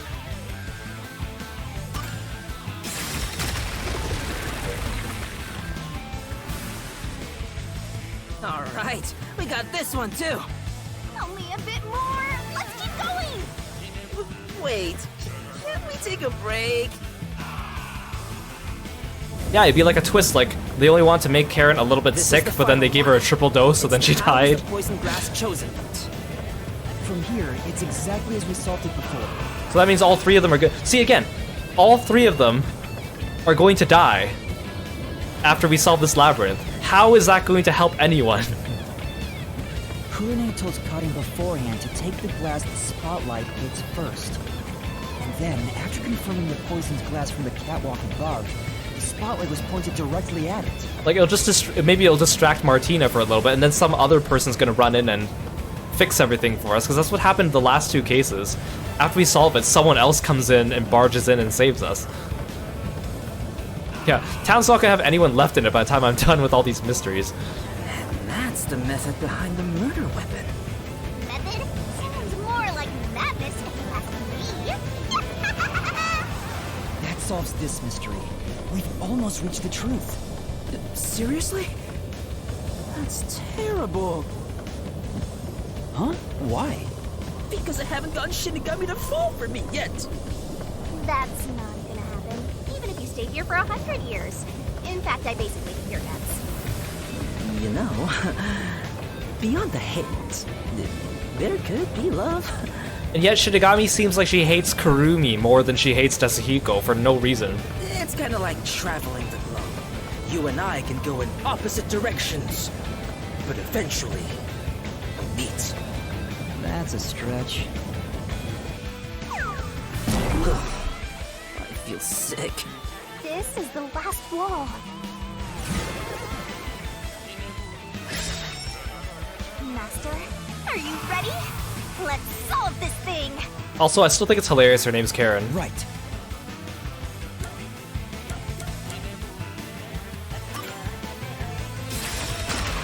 Yeah, it's a real estate hustle. We want to get everyone killed so they can just take over the place for profit. Yes, it fell. And behind that door, That's why they made the place always rain, to try to make everyone move away, but it didn't work. Made it. It's time to end this, Master.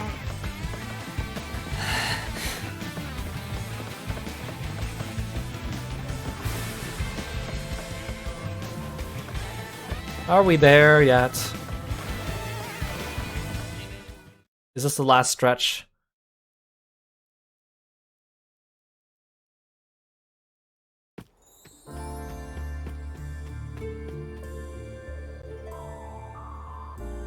Looks like all the culprits are here. But they're... Why do they look so sad? How boring! You call yourselves the final bosses of the Mystery Labyrinth? Right, they need to debut into their 2.0s. Then start acting like it! Might as well guard the truth till the end at this point!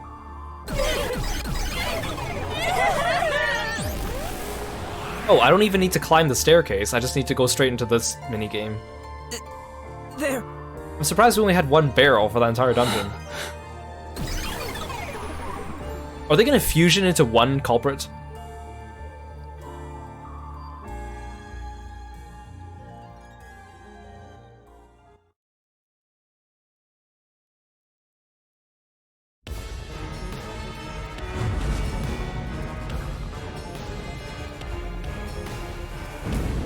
Again, I wish the culprits were like more monstrous looking. I wish they weren't so humanoid all the time. Like they should combine into like a 3-headed Cerberus or something, you know? They didn't even say anything going into this boss fight.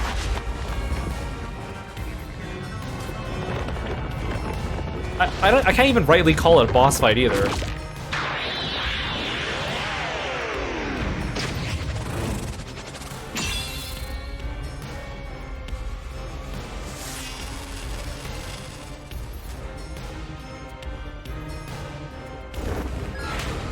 Aw, they didn't combine. That's lame.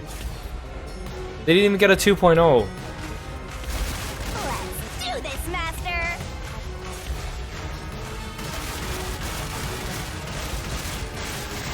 No!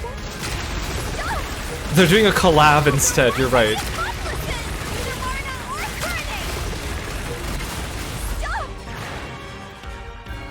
There's no reason for us to team up!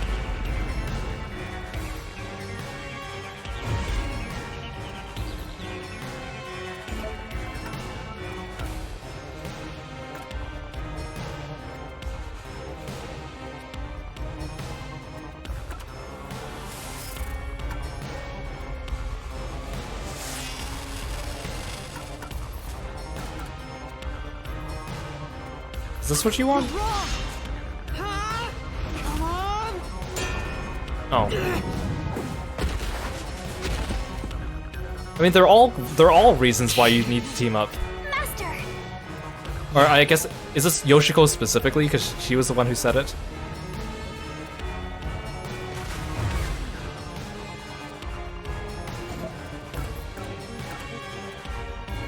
You're wrong!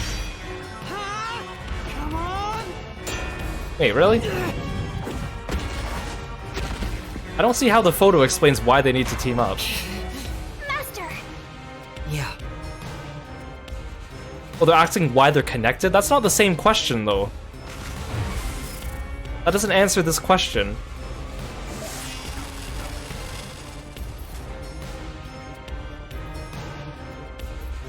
Why would Yoshiko team up with the rest? I mean, I guess. This is a weird way to ask it, though. Come on! They should have given me the combined picture, then. Yeah.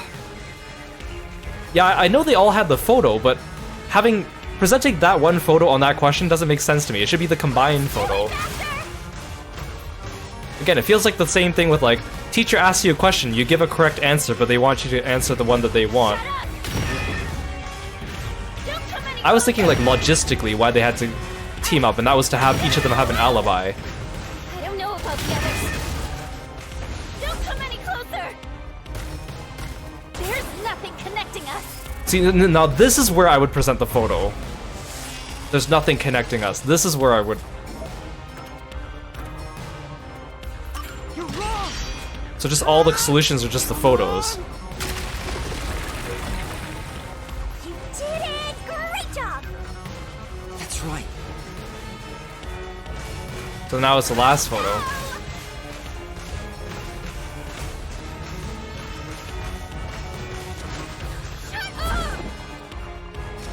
Go away! Stop telling lies! Please, leave me alone! Shut up! We have nothing to do with each other! See, her question and Waruna's question are more or less the same, but Yoshiko's question was different. So, like, this still makes sense. You're wrong! Come on! What's going on here? I thought they hated each other. No, that probably isn't true. Huh? What do you mean by that? If you put together the 3 photos they each have... Also, where's Tetsuhiko when this is going on? What? So they're all in the same picture? That's the truth.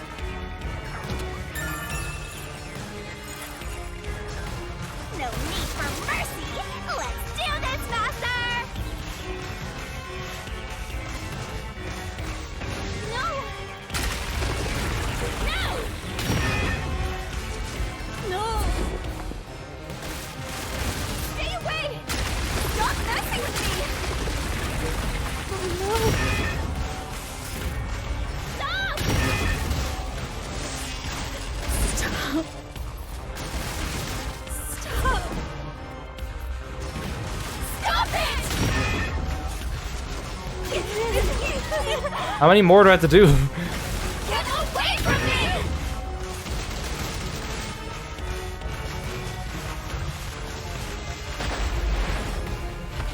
Please! Go away! There is no bond between us!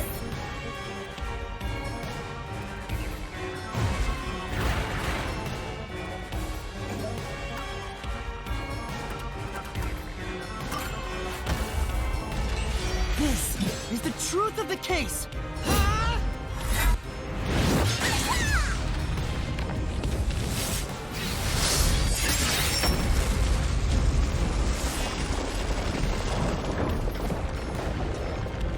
Okay, it's time to die, all 3 of you.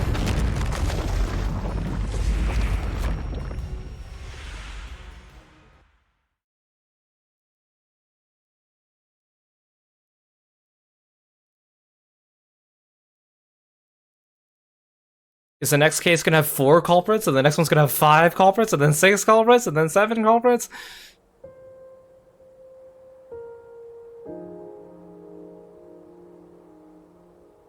this is just a guess, but you three weren't actually on bad terms with each other, were you?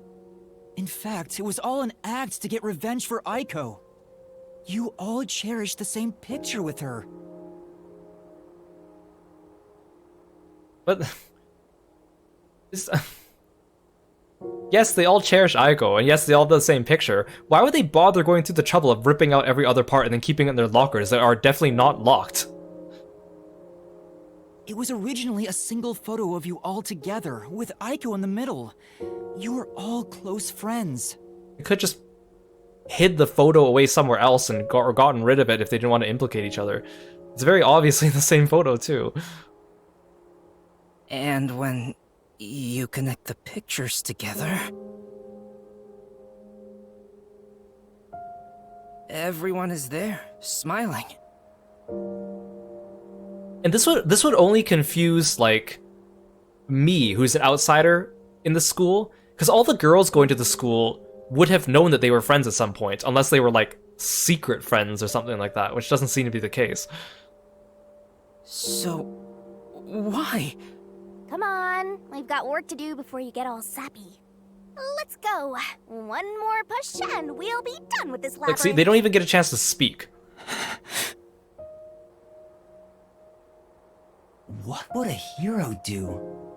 A real defender of justice would defeat evil here and now and be done with it. But I'm no hero. All I want is the truth. And the truth is right here. So why go any further? Will solving this mystery really make anyone happy? Master, do you sympathize with them? That's not something a detective should do. Your job is to solve mysteries, isn't it? If so, you have to expose the truth. And how is this going to connect to Amaterasu? Is it going to be like Karen? Because they're all like they're all children of people who work at Amaterasu. Is it going to be like Karen was the daughter of some? And she was like a real estate, like the real estate was like her father, right? Agent. So he had some connection to the Great Secret. Like, what's the connection to the Ultimate Secret here? You have to prove it in a way anyone can understand and anyone can see. Like, it's going to be a very like mild connection to the Ultimate Secret, isn't it? Detectives aren't defenders of justice. They're defenders of truth. Defenders of truth. Yeah, defenders of truth who murder people, apparently, Shinigami. A detective must never overlook a mystery. Any and all truths must be exposed. A detective must always prioritize solving a case. See, these make sense if I wasn't killing the culprits. Emotions must be discarded to reach a perfect solution through a perfect deduction. It's easier said than done. Yeah, like, I guess if it's like, you know, like, original Ace Attorney was a critique on the Japanese court procedure where people were mostly convicted and then they all get executed. But I don't think that's what they're going for here. If it is, like, I don't think they're doing it in a way that's conducive, I guess. Yuma, if you can't do it, I can take your place. No, I'll do it. I'll take responsibility. I'll see this through. Yeah, like, I get they're trying to give Yuma character growth, and him's like, what does it mean to be a detective? What does it mean to see the truth? But I think it's a really dumb way to do it.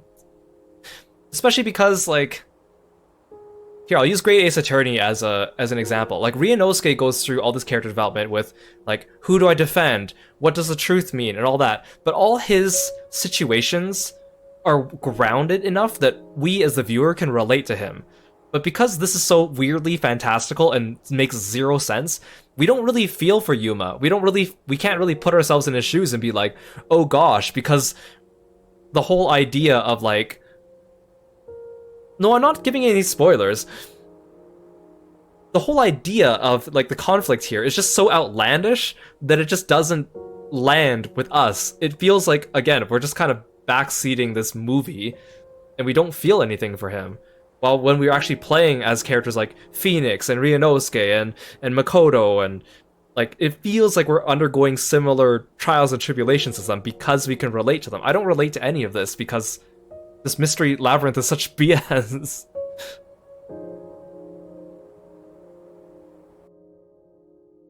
Plus, we never get to hear from the culprit, so it really doesn't feel like it hits home.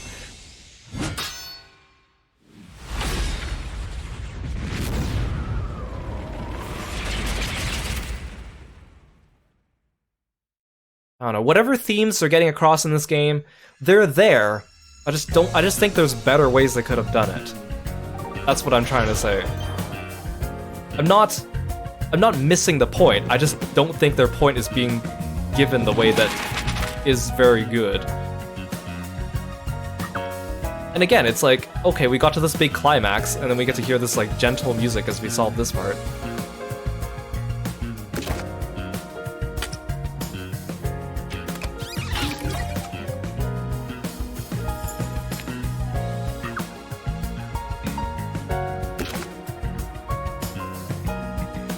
I don't have this one yet.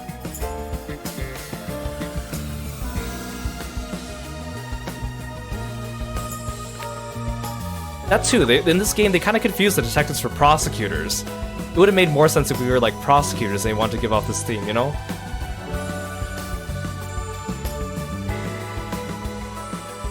It's just very... Oh no, I didn't mean to do that. Yeah, and also the Peacekeepers are extremely incompetent, probably because they're all corrupt, but it just adds to another level of like unrealism to it that just makes it easy to dismiss. Wait, what am I trying to do now? Where was Yoshiko headed? What did Yoshiko apply to the glass? Okay. Yeah, I have glasses are swapped and note in the script. Okay.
Okay, let's explain the entire case again, for like the third or fourth time.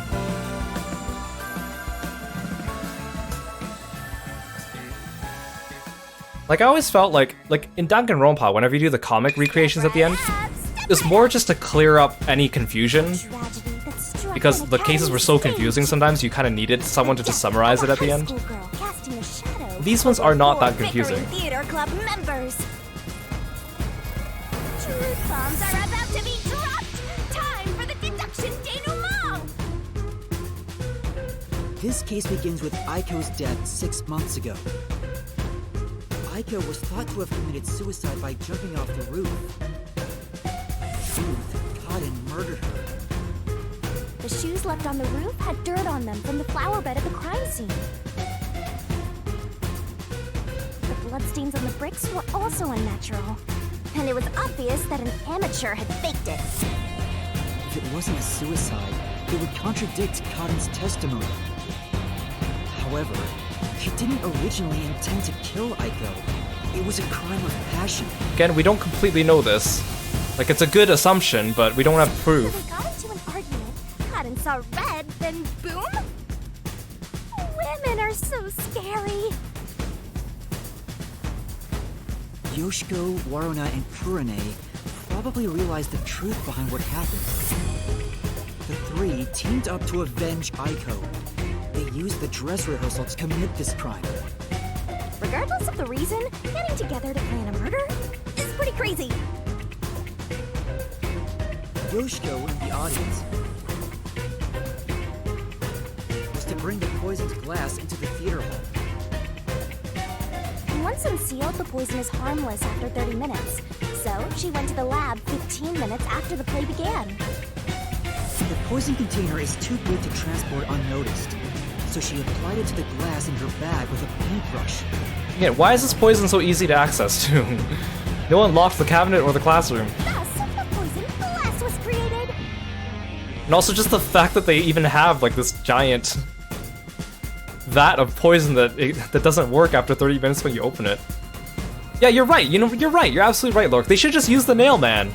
They should have just... The nail man was doing his job over the last 6 months. They should have just wrote her name and put it on the nail man forest. She brought it back to the theater hall, then went on standby at the right end of the front row. Yeah, I wonder if all the people who put the nail man notes on the trees just dropped dead and we just didn't know about it. Warna, who was acting on stage, was to switch out the poisoned glass. During the 5-second blackout 30 minutes into the play, Yoshiko placed the poisoned glass in the wings. Warna, on stage, retrieved it and hid it under her costume. Then, in the scene where she approaches the shelf, she exchanged the glass there with the poisoned one. Yeah, exactly. Why do they have a huge thing of poison that needs to be used in 30 minutes? And it's like a giant container, too, and it seems like there's no other purpose to it except for being poison. Like, Switching in the murder weapon on stage while everyone is watching? What a pervy exhibitionist! What's perverted about that? yeah, shut up, Shinigami. I don't need your Kurine small talk. on the lights would guide Karin to take the poisoned glass. Then came the duel of poison cups! The two glasses on the shelf had juice poured into them. Karin and Warna shuffled them in a way the audience couldn't see. But Kurine, who was on the catwalk directly above the stage, saw exactly which glass held the poison. She confirmed the location of the poisoned glass and shone the spotlight on it first. Karin drank from that glass 45 minutes after the start of the play. Also, the timing here. According to their timeline, they were saying that she drank it exactly 30 minutes after. What if they were delayed just a little bit? What if she drank it like just 31 minutes and suddenly this entire plan nothing would have happened? Winner, winner! Poisoning complete! That was so long! Good job! You're telling me, Shinigami, that was so long. Oh my goodness. Kurine told Karin of a change in stage direction, but the victim was to take the glass the spotlight hits first. Karin followed this instruction to take the poisoned one.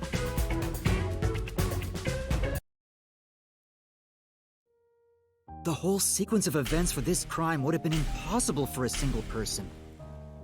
Their cooperation was also a means to conceal their involvement. But I can't shake the feeling that there was some other reason behind it.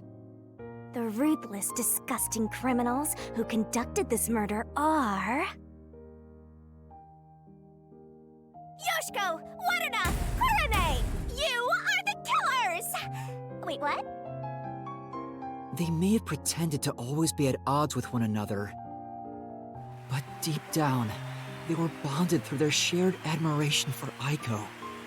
And now they're all going to die. Without ever knowing why. They're just gonna drop dead and not even realize it was, like, comeuppance either. That's the other thing, too. They don't even get to say anything here. Yeah, they'll be with Aiko now, I guess. See, they didn't even say anything here. They'll be with Aiko, but also with Karen, so it'll be a little awkward.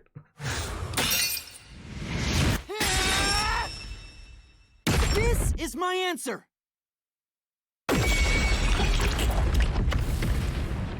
Yeah, after you solve the mystery labyrinth, the culprit just drops dead. So...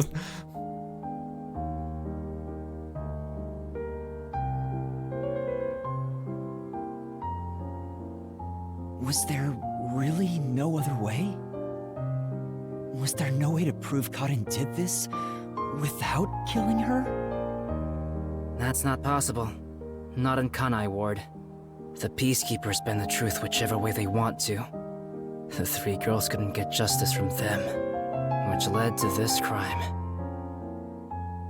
But it doesn't make it right! How long did you put on an act for this? Aiko, was our sunlight. Okay, so they do get to have a couple last words, I guess. Wherever she went, we were meant to be there with her. She was everything to us. We were together ever since we were young. Her dream was our dream. We were nothing special. But she called us her rivals. Those words encouraged us to carry on. But now she's gone. Everything's hopeless now. Again, they could have just done like a big like smear campaign against Karen. Just a big like cancel culture move on her or something. They had the evidence. The three of us investigated Aiko's death. I used my parents' connections to view top secret case files. But no matter what we did, the Peacekeepers refused to reopen the case. Because Karen's father is a big shot at Amaterasu Corporation. That's why we had to do it ourselves. We wanted revenge. Yeah, they could have just called Karen a Karen at the supermarket. Revenge became everything for us. And to get it, we pretended to fight amongst ourselves. We are actors, after all. Okay, they're getting in more words than the last culprit, so that's nice. But we don't have to anymore, right? We don't have to keep this up. We put on quite a show, didn't we, Aiko?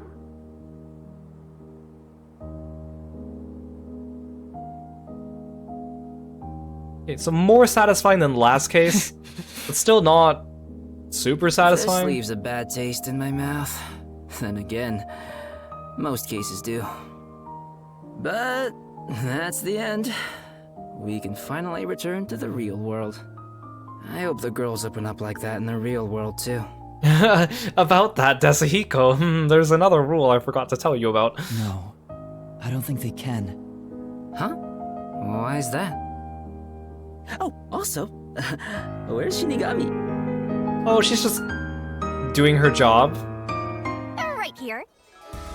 Oh, I forgot, we have to see her stupid... Well, what do you think? Again, she ruins the mood. Did you fall in love with me? I know you did. You must have, yeah? Yeah, thanks, Sai. Thank you so much for coming by, and thank you for the raid. Hope you take care and have a good sleep. I already told you. I will never fall for you. You're seriously getting on my nerves. You're annoying and exhausting. Desuhiko?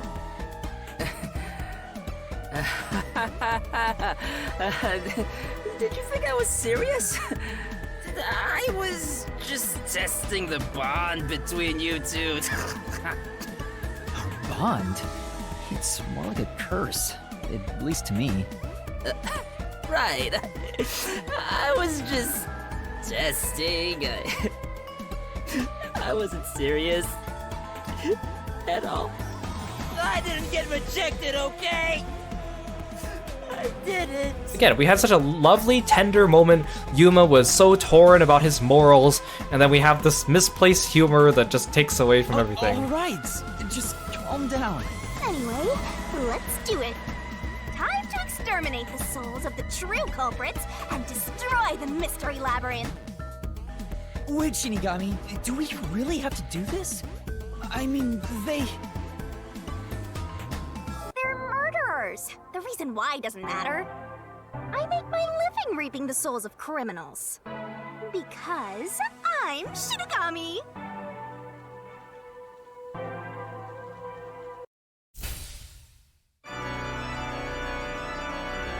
Surging bloodlust.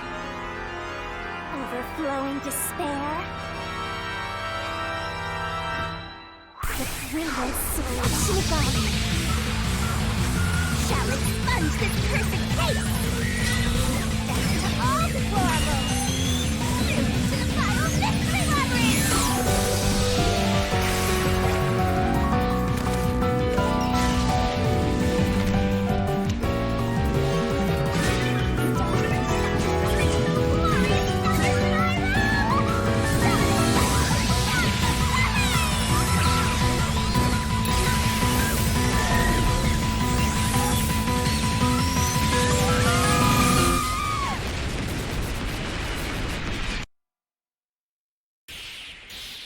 Hey Vibram, welcome to the stream. Thank you for coming by. What's happening? Justice, apparently.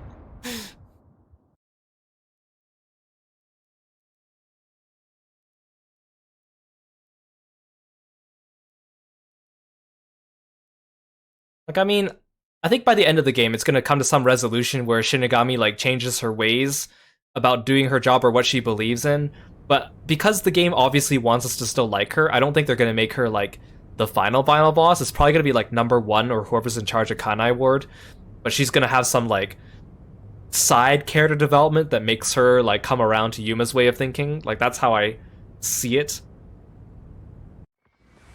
Because they're trying really hard to make us like her, which is almost having the opposite effect. When did you... Huh? What the... Wait, what just happened? Hold on, let's all calm down. We're lucky Martina's not as trigger happy as... Oh, goodbye. What? What's going on? I knew it. The evil murderers have been expunged once again! Oh, right. I got one more job to do. Oh, are you gonna possess them again? Are you serious? Oh my goodness, this part's so dumb too.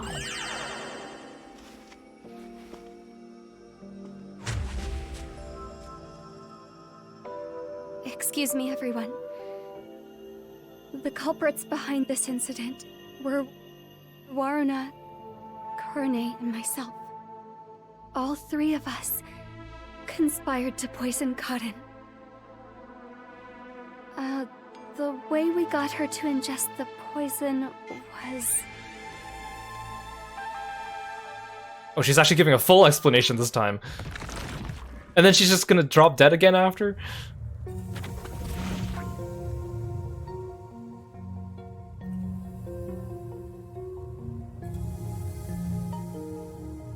Like, honestly, if they did it like a Persona 5 Change of Heart, it would have been better than the way they do it. But next time, it won't go your way. Remember that.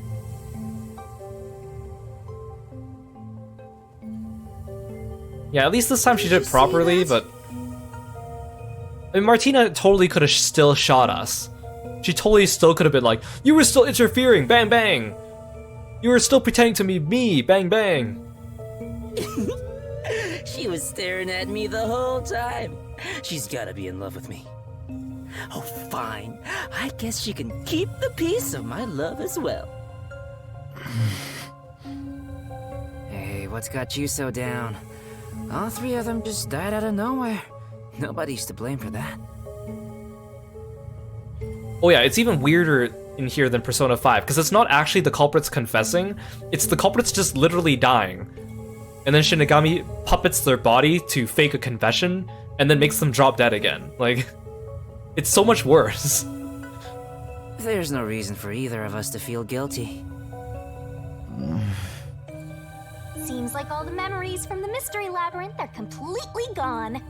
Master, we're in the clear. All 3 of their deaths won't be your fault now.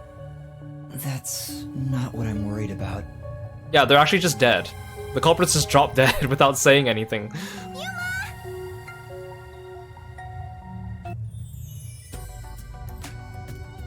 Kurumi? Thank you for saving me. I knew you'd come to the rescue. Anyway, are you alright? The Peacekeepers didn't harm you, did they? No, I'm fine. Hey, Yuma? I don't want to get in the way of this tearful reunion, but maybe we should get out of here. It'll be trouble if the Peacekeepers come back. Yeah, I love how they just release the initial suspects once the dead bodies start talking. Oh, right. Let's leave then.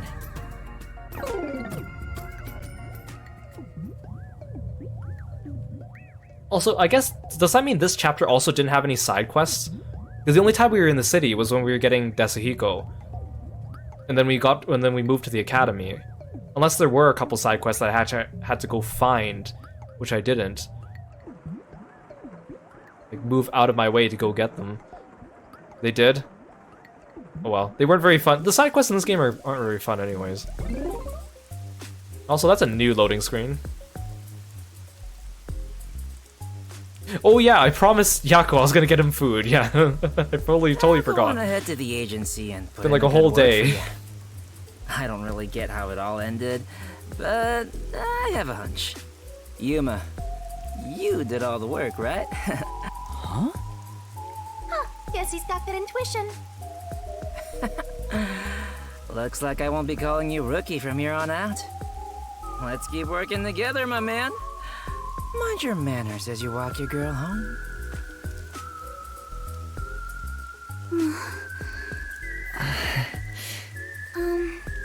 Yuma? Yeah, good night, Gary Girl. Thank you so much for coming by. Yeah, you gotta get up in 4 hours. Have a good sleep. Thank you so much for sticking around. Hope you have a great rest of your week. What is it? This tension. Don't tell me. Is this where they make babies? Oh, shut up, Shinigami. Did something happen? You seem down. Oh, well... Well, I mean, 3 of your friends just dropped dead, but you know, I'm the one that should be feeling bad about it, not you. Although the case was solved, 3 lives were lost. Right. I didn't expect Yoshiko and the others too. Could it be that their deaths are related to your forte? What? Wow, we've got another sharp one. Master, I hope you know this, but if you say anything about our contract... Oh, sorry for saying something so strange. I know I'm off, right? Even if that were the case, you'd never tell me. Wait, you promised me information, Karumi. You promised to pay me information. Kurumi, there's somewhere I want to go. Will you come with me? Huh? Sure, I guess.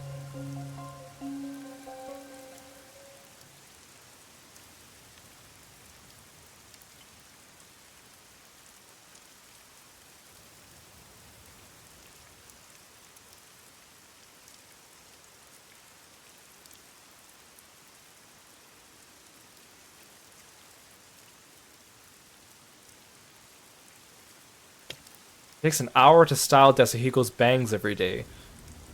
I didn't realize he even styled them.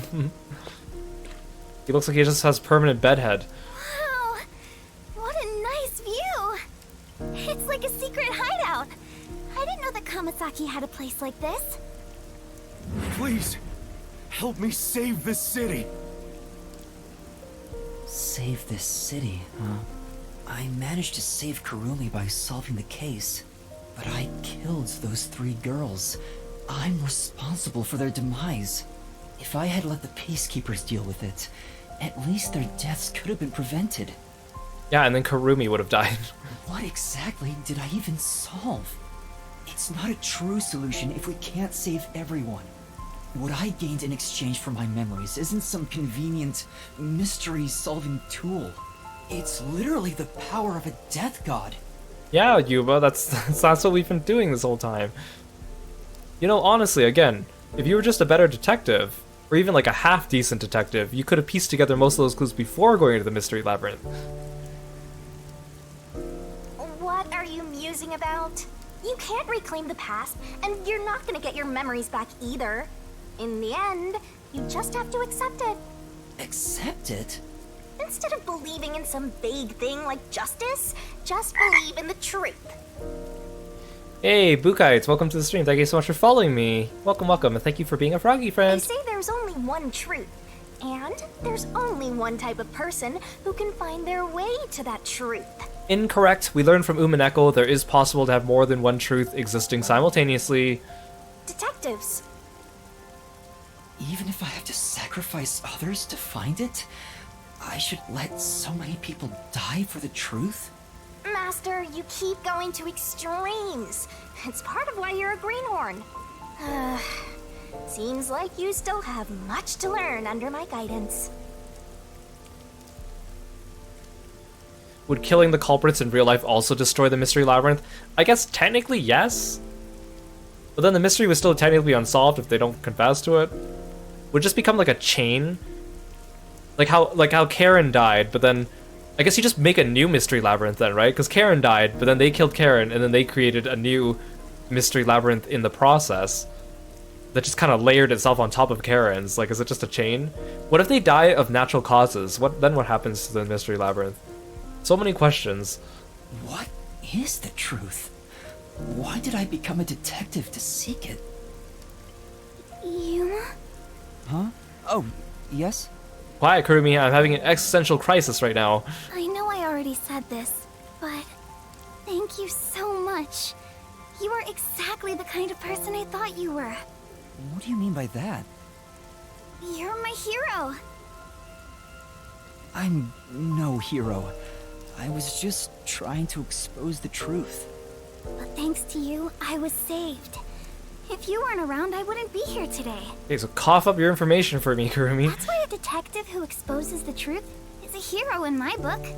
If there were more detectives like you in the city, maybe Aiko's death would have been solved earlier. I'm sure things would have been different. Kanai Ward hasn't seen a hero like you in forever. That's why it's always been so dark here. So please continue to be our hero. A hero? Maybe before I lost my memories, I was trying to become someone's hero. This time, there was a steep price to be paid for exposing the truth. But even so, the truth must always be revealed. I want to believe I can save someone. I want to continue being the hero she says I am. Man, could you imagine how complicated the mystery labyrinth would be in Umineko if they had a mystery labyrinth in that game? Still, I don't want to use Shinigami's powers again. Don't act like you don't like it, Master. Well, I'm just glad you seem more motivated now. Oh, yeah. We made a promise, didn't we? Yeah, about time you remembered. I said I'd tell you about Kanai Ward's ultimate secret after the This case better was be solved. worth it. Huh? Oh, right. Her info's gonna be like, my info is that Karen's father was an important Amaterasu member. And that's all I got. Hey, you seem like you weren't expecting much. But that's where you're wrong. Just between you and me, I am Kanai Ward's only informant. What?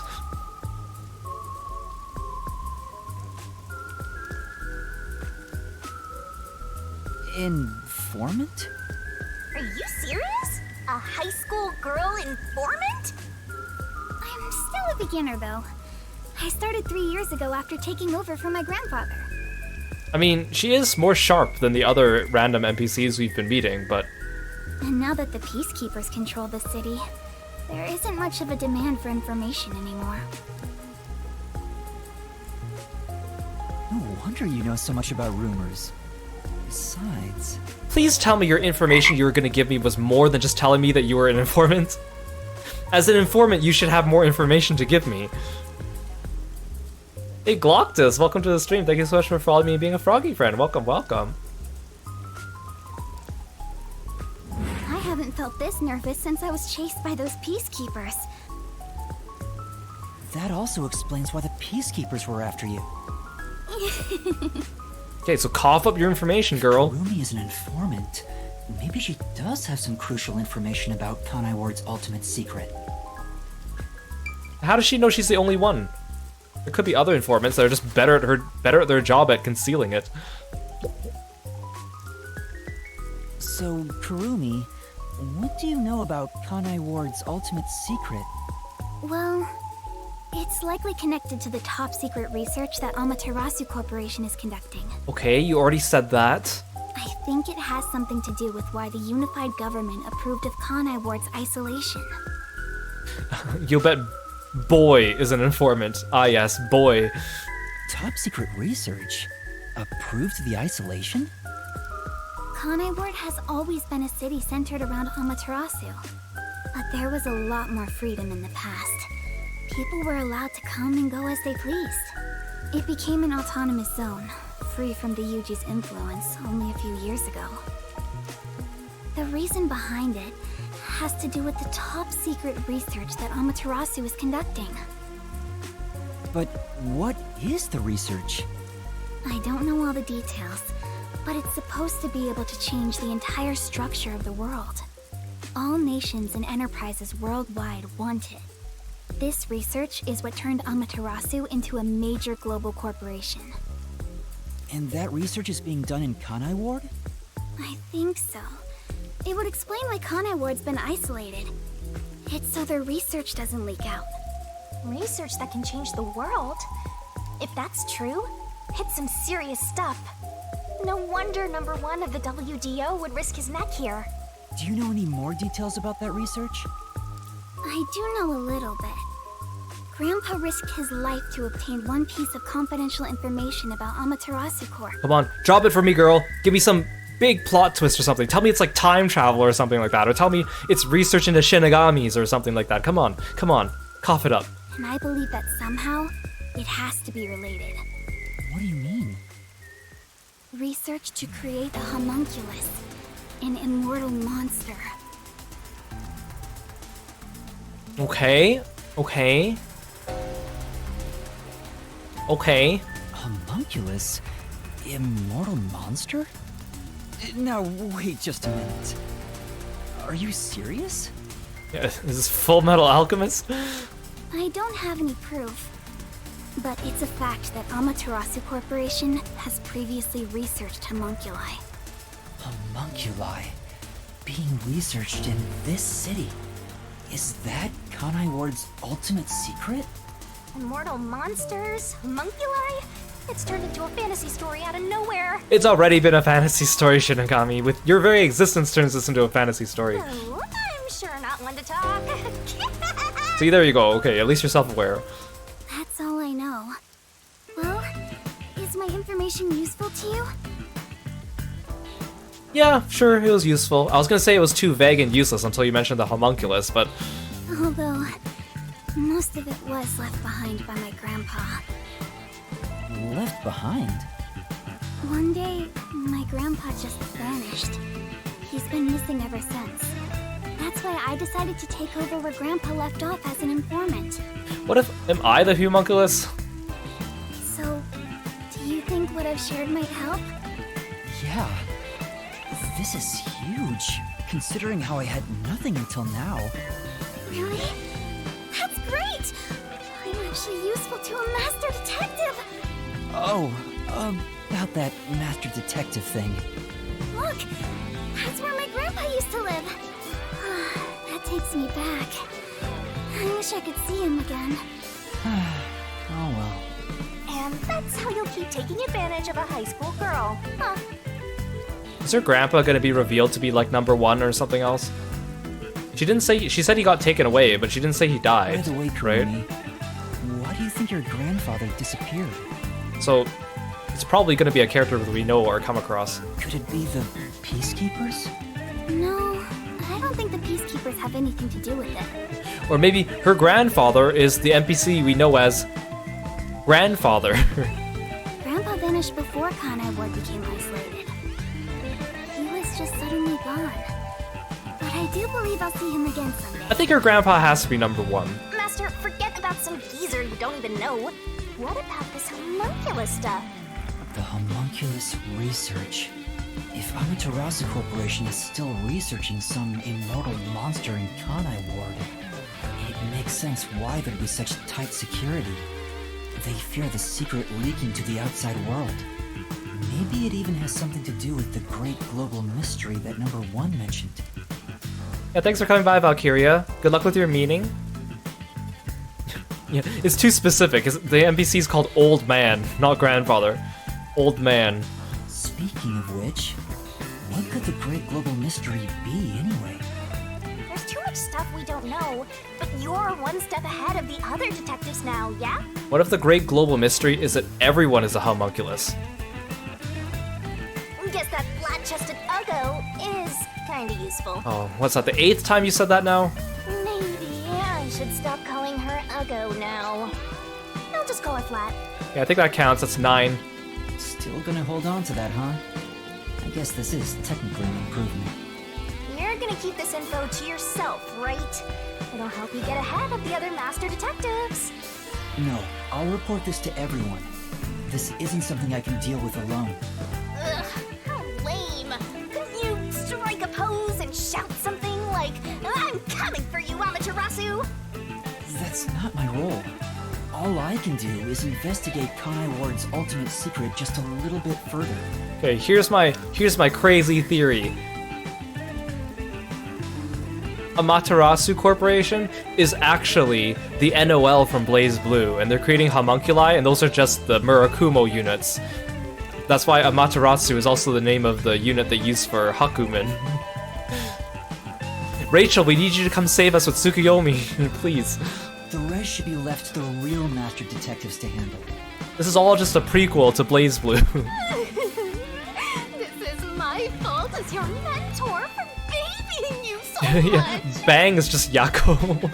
You've become the kind of detective who only relies on others without trying to solve problems yourself. What's wrong with relying on others?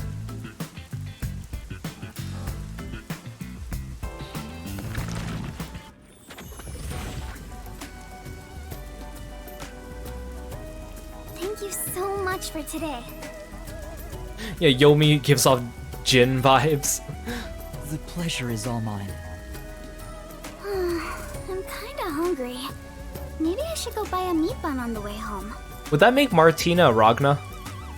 You like those meat buns too, huh? Yes, I love them. I eat at least one every 2 days. They're kind of the comfort food of Kanai Ward. It's like I'm instinctively drawn to them. See, I think there must be something more to these meat buns. You know? There must be something about these meat buns. Everyone keeps talking about them, but almost like religiously. Maybe it's like the... Oh, actually no, I shouldn't say it. It'll be a spoiler for other games, but like a certain Final Fantasy XIV thing. Oh, would you like to join me, Yuma? No thanks, I'll pass. I see.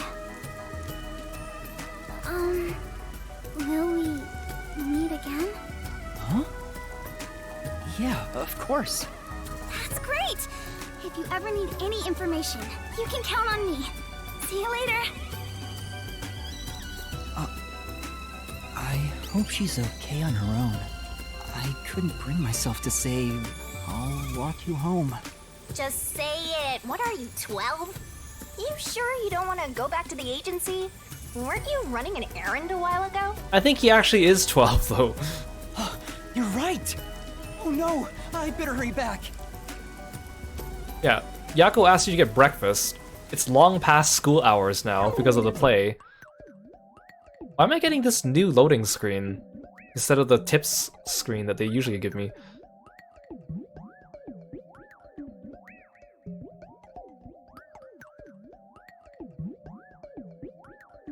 They ran out of tips to give me, yeah.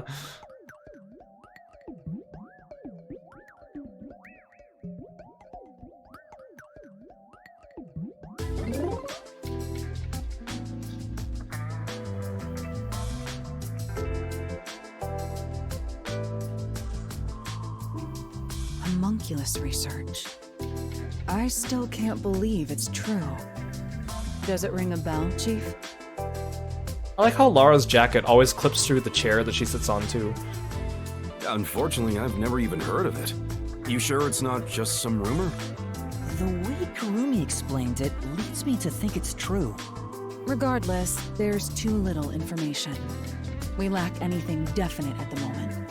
Come on, I've done more than all of you combined. Except maybe Halara. Still, it's better than having nothing at all. Well done, Yuma. Thank you. That'll be 2 million Shen. Thank you. You're like a dog wagging its tail whenever you get complimented. You were late getting back, but I never imagined you'd get yourself into another mess. Ugh, what the hell is going on? Ugh, I'm so angry, I'm talking with the last! I'm really sorry. And your tail gets tucked between your legs whenever you get yelled at. Setting aside how I nearly died of hunger and that Yuma needs to be put on a leash, you picked another fight with the Peacekeepers! That's the biggest problem here! We weren't picking a fight. Besides, we got to expose the truth in the end. That look on Martina's face was awesome! Right, Yuma? That's not what I'm talking about! How can you be so relaxed? Why is your new character trait that you talk with a lisp when you're hungry? There, Lisp Man. Please remain calm. So, is it true the culprits in that case suddenly died? That makes it similar to what happened in the mailman case. Let's not think about that too much, Halara. Moreover, it is also similar in that those involved in each case, like Desuhiko and myself, had their memories wiped. Hey, Labrat, welcome to the stream. Thank you so much for stopping by. Good to see you. Yeah, not just any Peacekeeper, the right hand. There are too many common traits to call it a coincidence. The memories related to the case disappear. I didn't know that their entire memories to the case disappeared. I thought only their time in the Mystery Labyrinth disappeared. Perhaps it is due to someone's forte. No way. What kind of useless forte would that be? Besides, no one here has an ability like that. Could another master detective have found their way here? It'd be one thing if we were anywhere else in the world, but we're in Kanai Ward. This isn't the kind of place some ambitious master detective could barge into by himself. I really hope my next case is not with Fubuki, and I hope I get Vivia, because Fubuki drives me mad. If someone got officially dispatched here, I would know. Anyway, why are you all looking so glum? The case is closed and we got new information. It's a fantastic step forward. It's springtime and all is right in the world. Spring? It rains all year long here, and we've had nothing but trouble. Ugh! Just what the hell is going on here? It's like the hand of death itself. Random question, is this the longest I've streamed? No. When I did Great Ace Attorney, the final case, I streamed the whole thing in one stream. It was 8 hours. What's wrong, Vivia? And that's a reading stream, too. You know what they say. The greater the detective, the more often they encounter death. Isn't that right, Yuma? That does kind of apply to you, Yuma. In a way, you're like a death detective. Don't take it the wrong way. I mean that as a compliment. But even if it offends you, I refuse to apologize. Apologizing is too much of a hassle. The Death Detective. You have a cool nickname, Yuma. Yeah, it was really tiring, but that was also my first stream series too, so I was so eager. Like, I finished that game in like I played it on release, and I played it I streamed every single day for like the next week and a half and beat it all. So I was so eager because I was like, oh, my first stream, and it's a game I enjoy and I already like, and I want to be the first one who gets their full Let's Play up on YouTube, and I was so like excited for it, and yeah. No way! I don't want a nickname like that. Really? But it sounds so awesome! It seems death has taken a liking to you, Yuma. That's one of your talents in a way. Sheesh, I'll never understand this guy. I'll figure out how to discipline Yuma later. For now, we need to come up with a plan to handle the Peacekeepers. You said this case involved Vice Director Martina, right? She's Director Yomi's right-hand woman. Well, I got to become the left hand for a little bit. I heard she's both his close advisor and his mistress. You think? What made you think that? You think? I'm sure they're gonna make a move somehow. I don't even want to think about it. What'll they do? Oh, okay. See? This is what I'm talking about! Okay, it's time to play Zero Escape. Everyone, brace yourselves! Are you serious? This is so fun! Oh my god, Fubuki.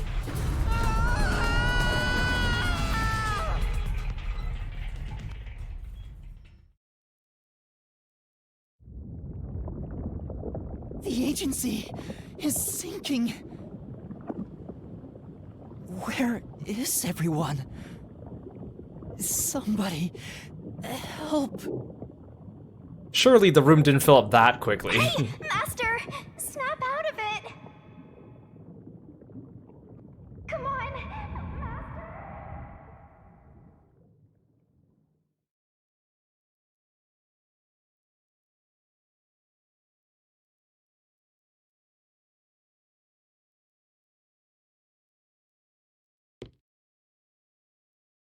Well, it wouldn't implode quite the same way, because they weren't completely submerged. Kaboom!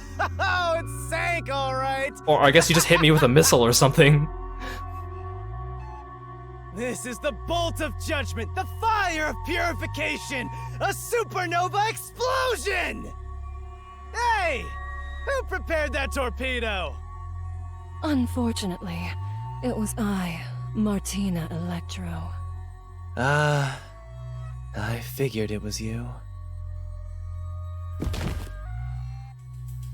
That wasn't enough firepower! I told you to blow up the whole river and vaporize them, didn't I? Now it just looks like I'm causing chaos! Half-assed executions of the law are nothing but senseless violence! I told you to demonstrate perfect order! Listen to me. A clean and pure execution of the law is overwhelming, absolute, and completely blows everything away without a trace! I'm terribly sorry, Director Yomi. No matter. You are my beloved right hand. How else will I satisfy myself without my right hand? You only need to remain by my side. Yes, thank you. I will forever be by your side to serve you. Thing is, even though you're my beloved right hand, you still need to be punished. Huh? You couldn't even solve a case caused by a couple of brats. Not to mention the detectives escaped under your watch. But it's all right. Don't worry. You are my beloved right hand. I won't hurt you. I need you to stay pretty for me forever. Ugh. I understand. So, what is my punishment? Your punishment is to be my right hand. Hey, Blue Yash, welcome to the stream. Thank you so much for following me and being a Froggy friend. See this? It's a recent invention by Amaterasu Corporation called a high-performance presser. It can compress up to 50 kilograms of material and instantly turn it into a cube. Even humans can be turned into pretty little cubes. Did you sell that to Monokuma or something afterwards? After you invented that? Huh? I'll keep you on my person at all times, so you'll always be by my side. Oh, but then you won't be able to use her as a right hand. Unless you... actually, no, I'm not gonna finish that thought. No, never mind. Take back that joke, Kiro, take back that joke. You are my beloved right hand. Please wait! What? You must be joking! Hey, you! Take my beloved right hand over there. Oh, but she only got to be... Director Yomi, please wait! Please, have mercy! She only got to be a phantom for us during one fight. Oh, Martina, there's something I wanted to ask you before you go. What's love? Baby, don't hurt me. Take her away. Director Yomi! Director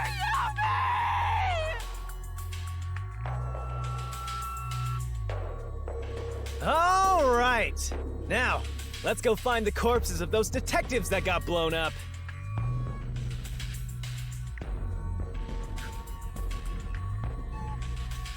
I'm just surprised Martina didn't last longer into the plot.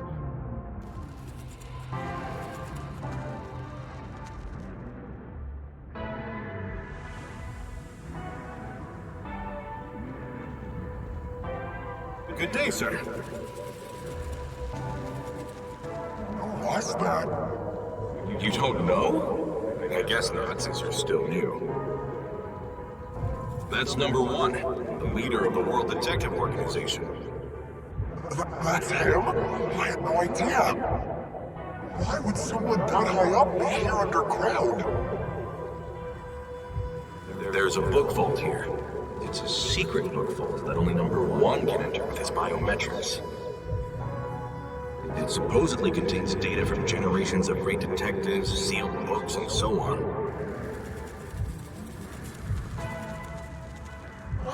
Didn't know that. Don't even think about going in there, newbie.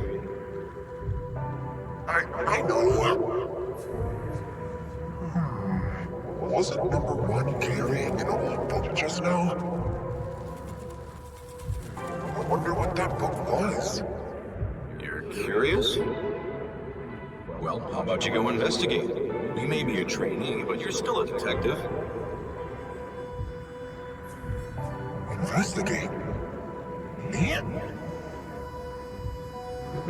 Kidding. Don't take it so seriously, Yuma.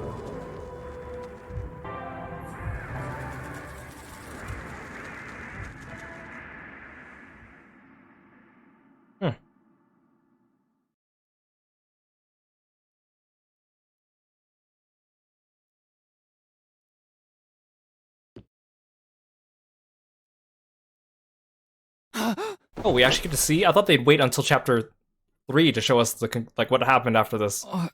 I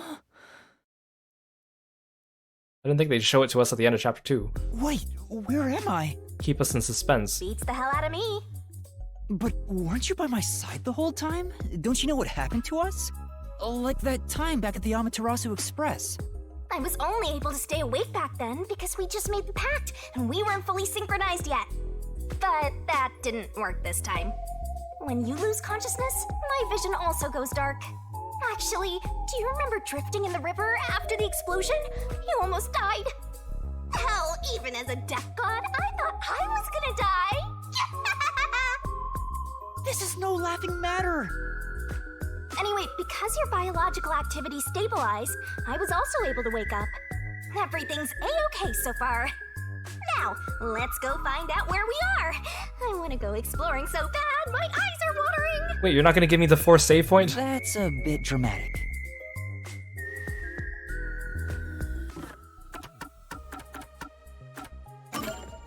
Yeah, are we just going to get increasing number of culprits for each chapter? That's what I'm wondering. Surely there's no way, right? I kind of want them to do that just for the hilarity of it, but... Let's check things out for now.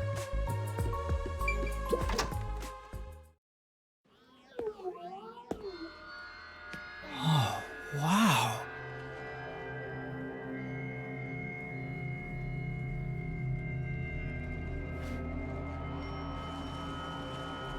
Yeah, hi. Who's there? Hi there. Nice to meet you. Oh, you were in the opening I sure sequence. look suspicious, huh?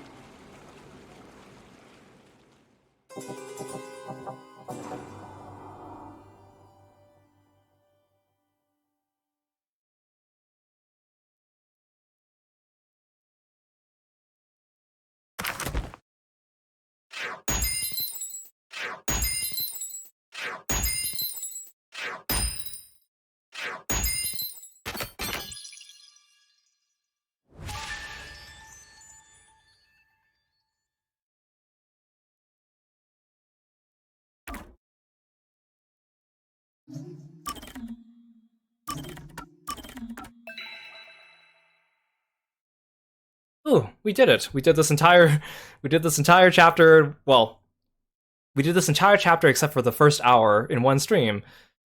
But I mean, I kind of already complained about everything while we're going through the mystery dungeon.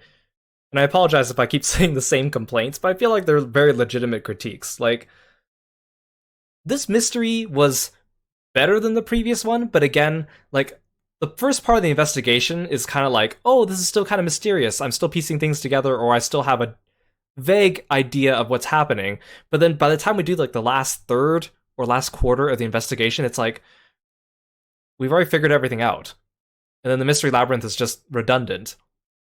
And then again, they keep repeating everything in the Mystery Labyrinth over and over again, like as if they're trying to eat up time. It just becomes like repetitive, and all the same like comedic shticks they use with Shinigami are getting very boring and annoying by now. Desuhiko was like, you know, he had a couple good moments, but then like he quickly goes back to being annoying all the time. And I know Fubuki's gonna drive me crazy as well. At least the main story's progressing, at least things are happening, which gives me more confidence that I'm really hoping the payoff is good. It may not be as good as I want, but I'm hoping it's still worth it in some way, shape, or form. But like, I really hope, like, I keep saying I hope the mysteries get better, but they're not. They're really not. It really does feel, and again, like, if this was like someone's first attempt at writing a mystery novel, I'd be like more forgiving. But the fact that I know that, you know, they wrote Danganronpa 1, 2, and 3 and then wrote this, it really just feels like this is baby's first mystery novel where we handhold you through everything and we tell you everything, we repeat everything 3 or 4 times just to make sure you get it. But even then, like, the climax and the plot points in the mystery dungeon just don't hit. It does not turn into like a rising action climax falling action. It's like a quick up and down, up and down, up and down, up and down. You never really get into a moment of real suspense, or you never really feel like the anticipation's building, because they feed you these tiny little bits and then they go back to boring walking through the hallway sections where the characters are just talking. So they never really hit their stride. And also, we mentioned earlier also the fact that it would have been nice if we didn't have all the clues before going to the mystery dungeon, so that we were still confused what to do with them, and then the mystery dungeon helped us piece it together, just like the courtroom sessions in Ace Attorney and Danganronpa. But no, because we had mostly everything going in, we're already able to piece it together, and then the part where we catch the culprit just isn't as satisfying. This time it was a little bit more satisfying because, well, one, the culprits had names, and they did get like a last spiel out before they die, but it's still not very satisfactory. It just doesn't hit with the same satisfaction as well. And again, like, we'll keep playing through this. I will finish this game, but you know, people keep asking me, is it getting better, Kiro? Is it getting better? And I kept saying, like, oh, it's not really getting better, but it's not getting worse. I feel like it's just kind of plateaued. And like, I kind of know what to expect, so I kind of know it's not gonna get worse, but I'm still hoping it gets better. That's kind of how I feel. But like, I'm still enjoying the streams. I think it's fun to make fun of the game, especially with you guys throwing out the theories and also, like, you know, poking fun at how annoying Shinigami is, etc. But like, again, how many times can we run these jokes until they run dry, you know? Yeah, plateaued like a toad. Yeah, thank you so much for sticking around, those of you who stuck around for most of or the entirety of the stream or stayed up late. I really appreciate it. Staying up with little old me just to hear me complain about this game. I hope I'm not coming across as overly negative. I think everything, like, I still think everything I'm saying is justified, but I hope I'm not being too annoying by harping along the same points. But I think they're worth discussing. I like doing this with media. If you've watched my other playthroughs, I kind of do the same thing with other games where there's plot holes or things that I think don't really jive. You think they're all legit critiques and it's all in good fun? Okay, I'm glad. Yeah, but thank you, everyone. I really appreciate it. Thank you so much for all the raids and all the people coming by, all the new follows. I really appreciate it. Let's find someone to raid, and oh my goodness, there are people still awake. It looks like Ram is streaming some more Pikmin 2, so let's drop in on him. And I'll say goodnight to you. Tomorrow, we're not playing this game. Tomorrow, I have a collab. We're playing with Kip and Cassie. We're doing more Monster Prom 2, but we'll pick up Raincode on Wednesday. I hope you guys all have a good 4th of July if you're in the US, or I still hope you have a great day if you're otherwise somewhere else in the world, like me. Alright, thanks guys. Stick around for a raid. I'll catch you next time. Bye-bye.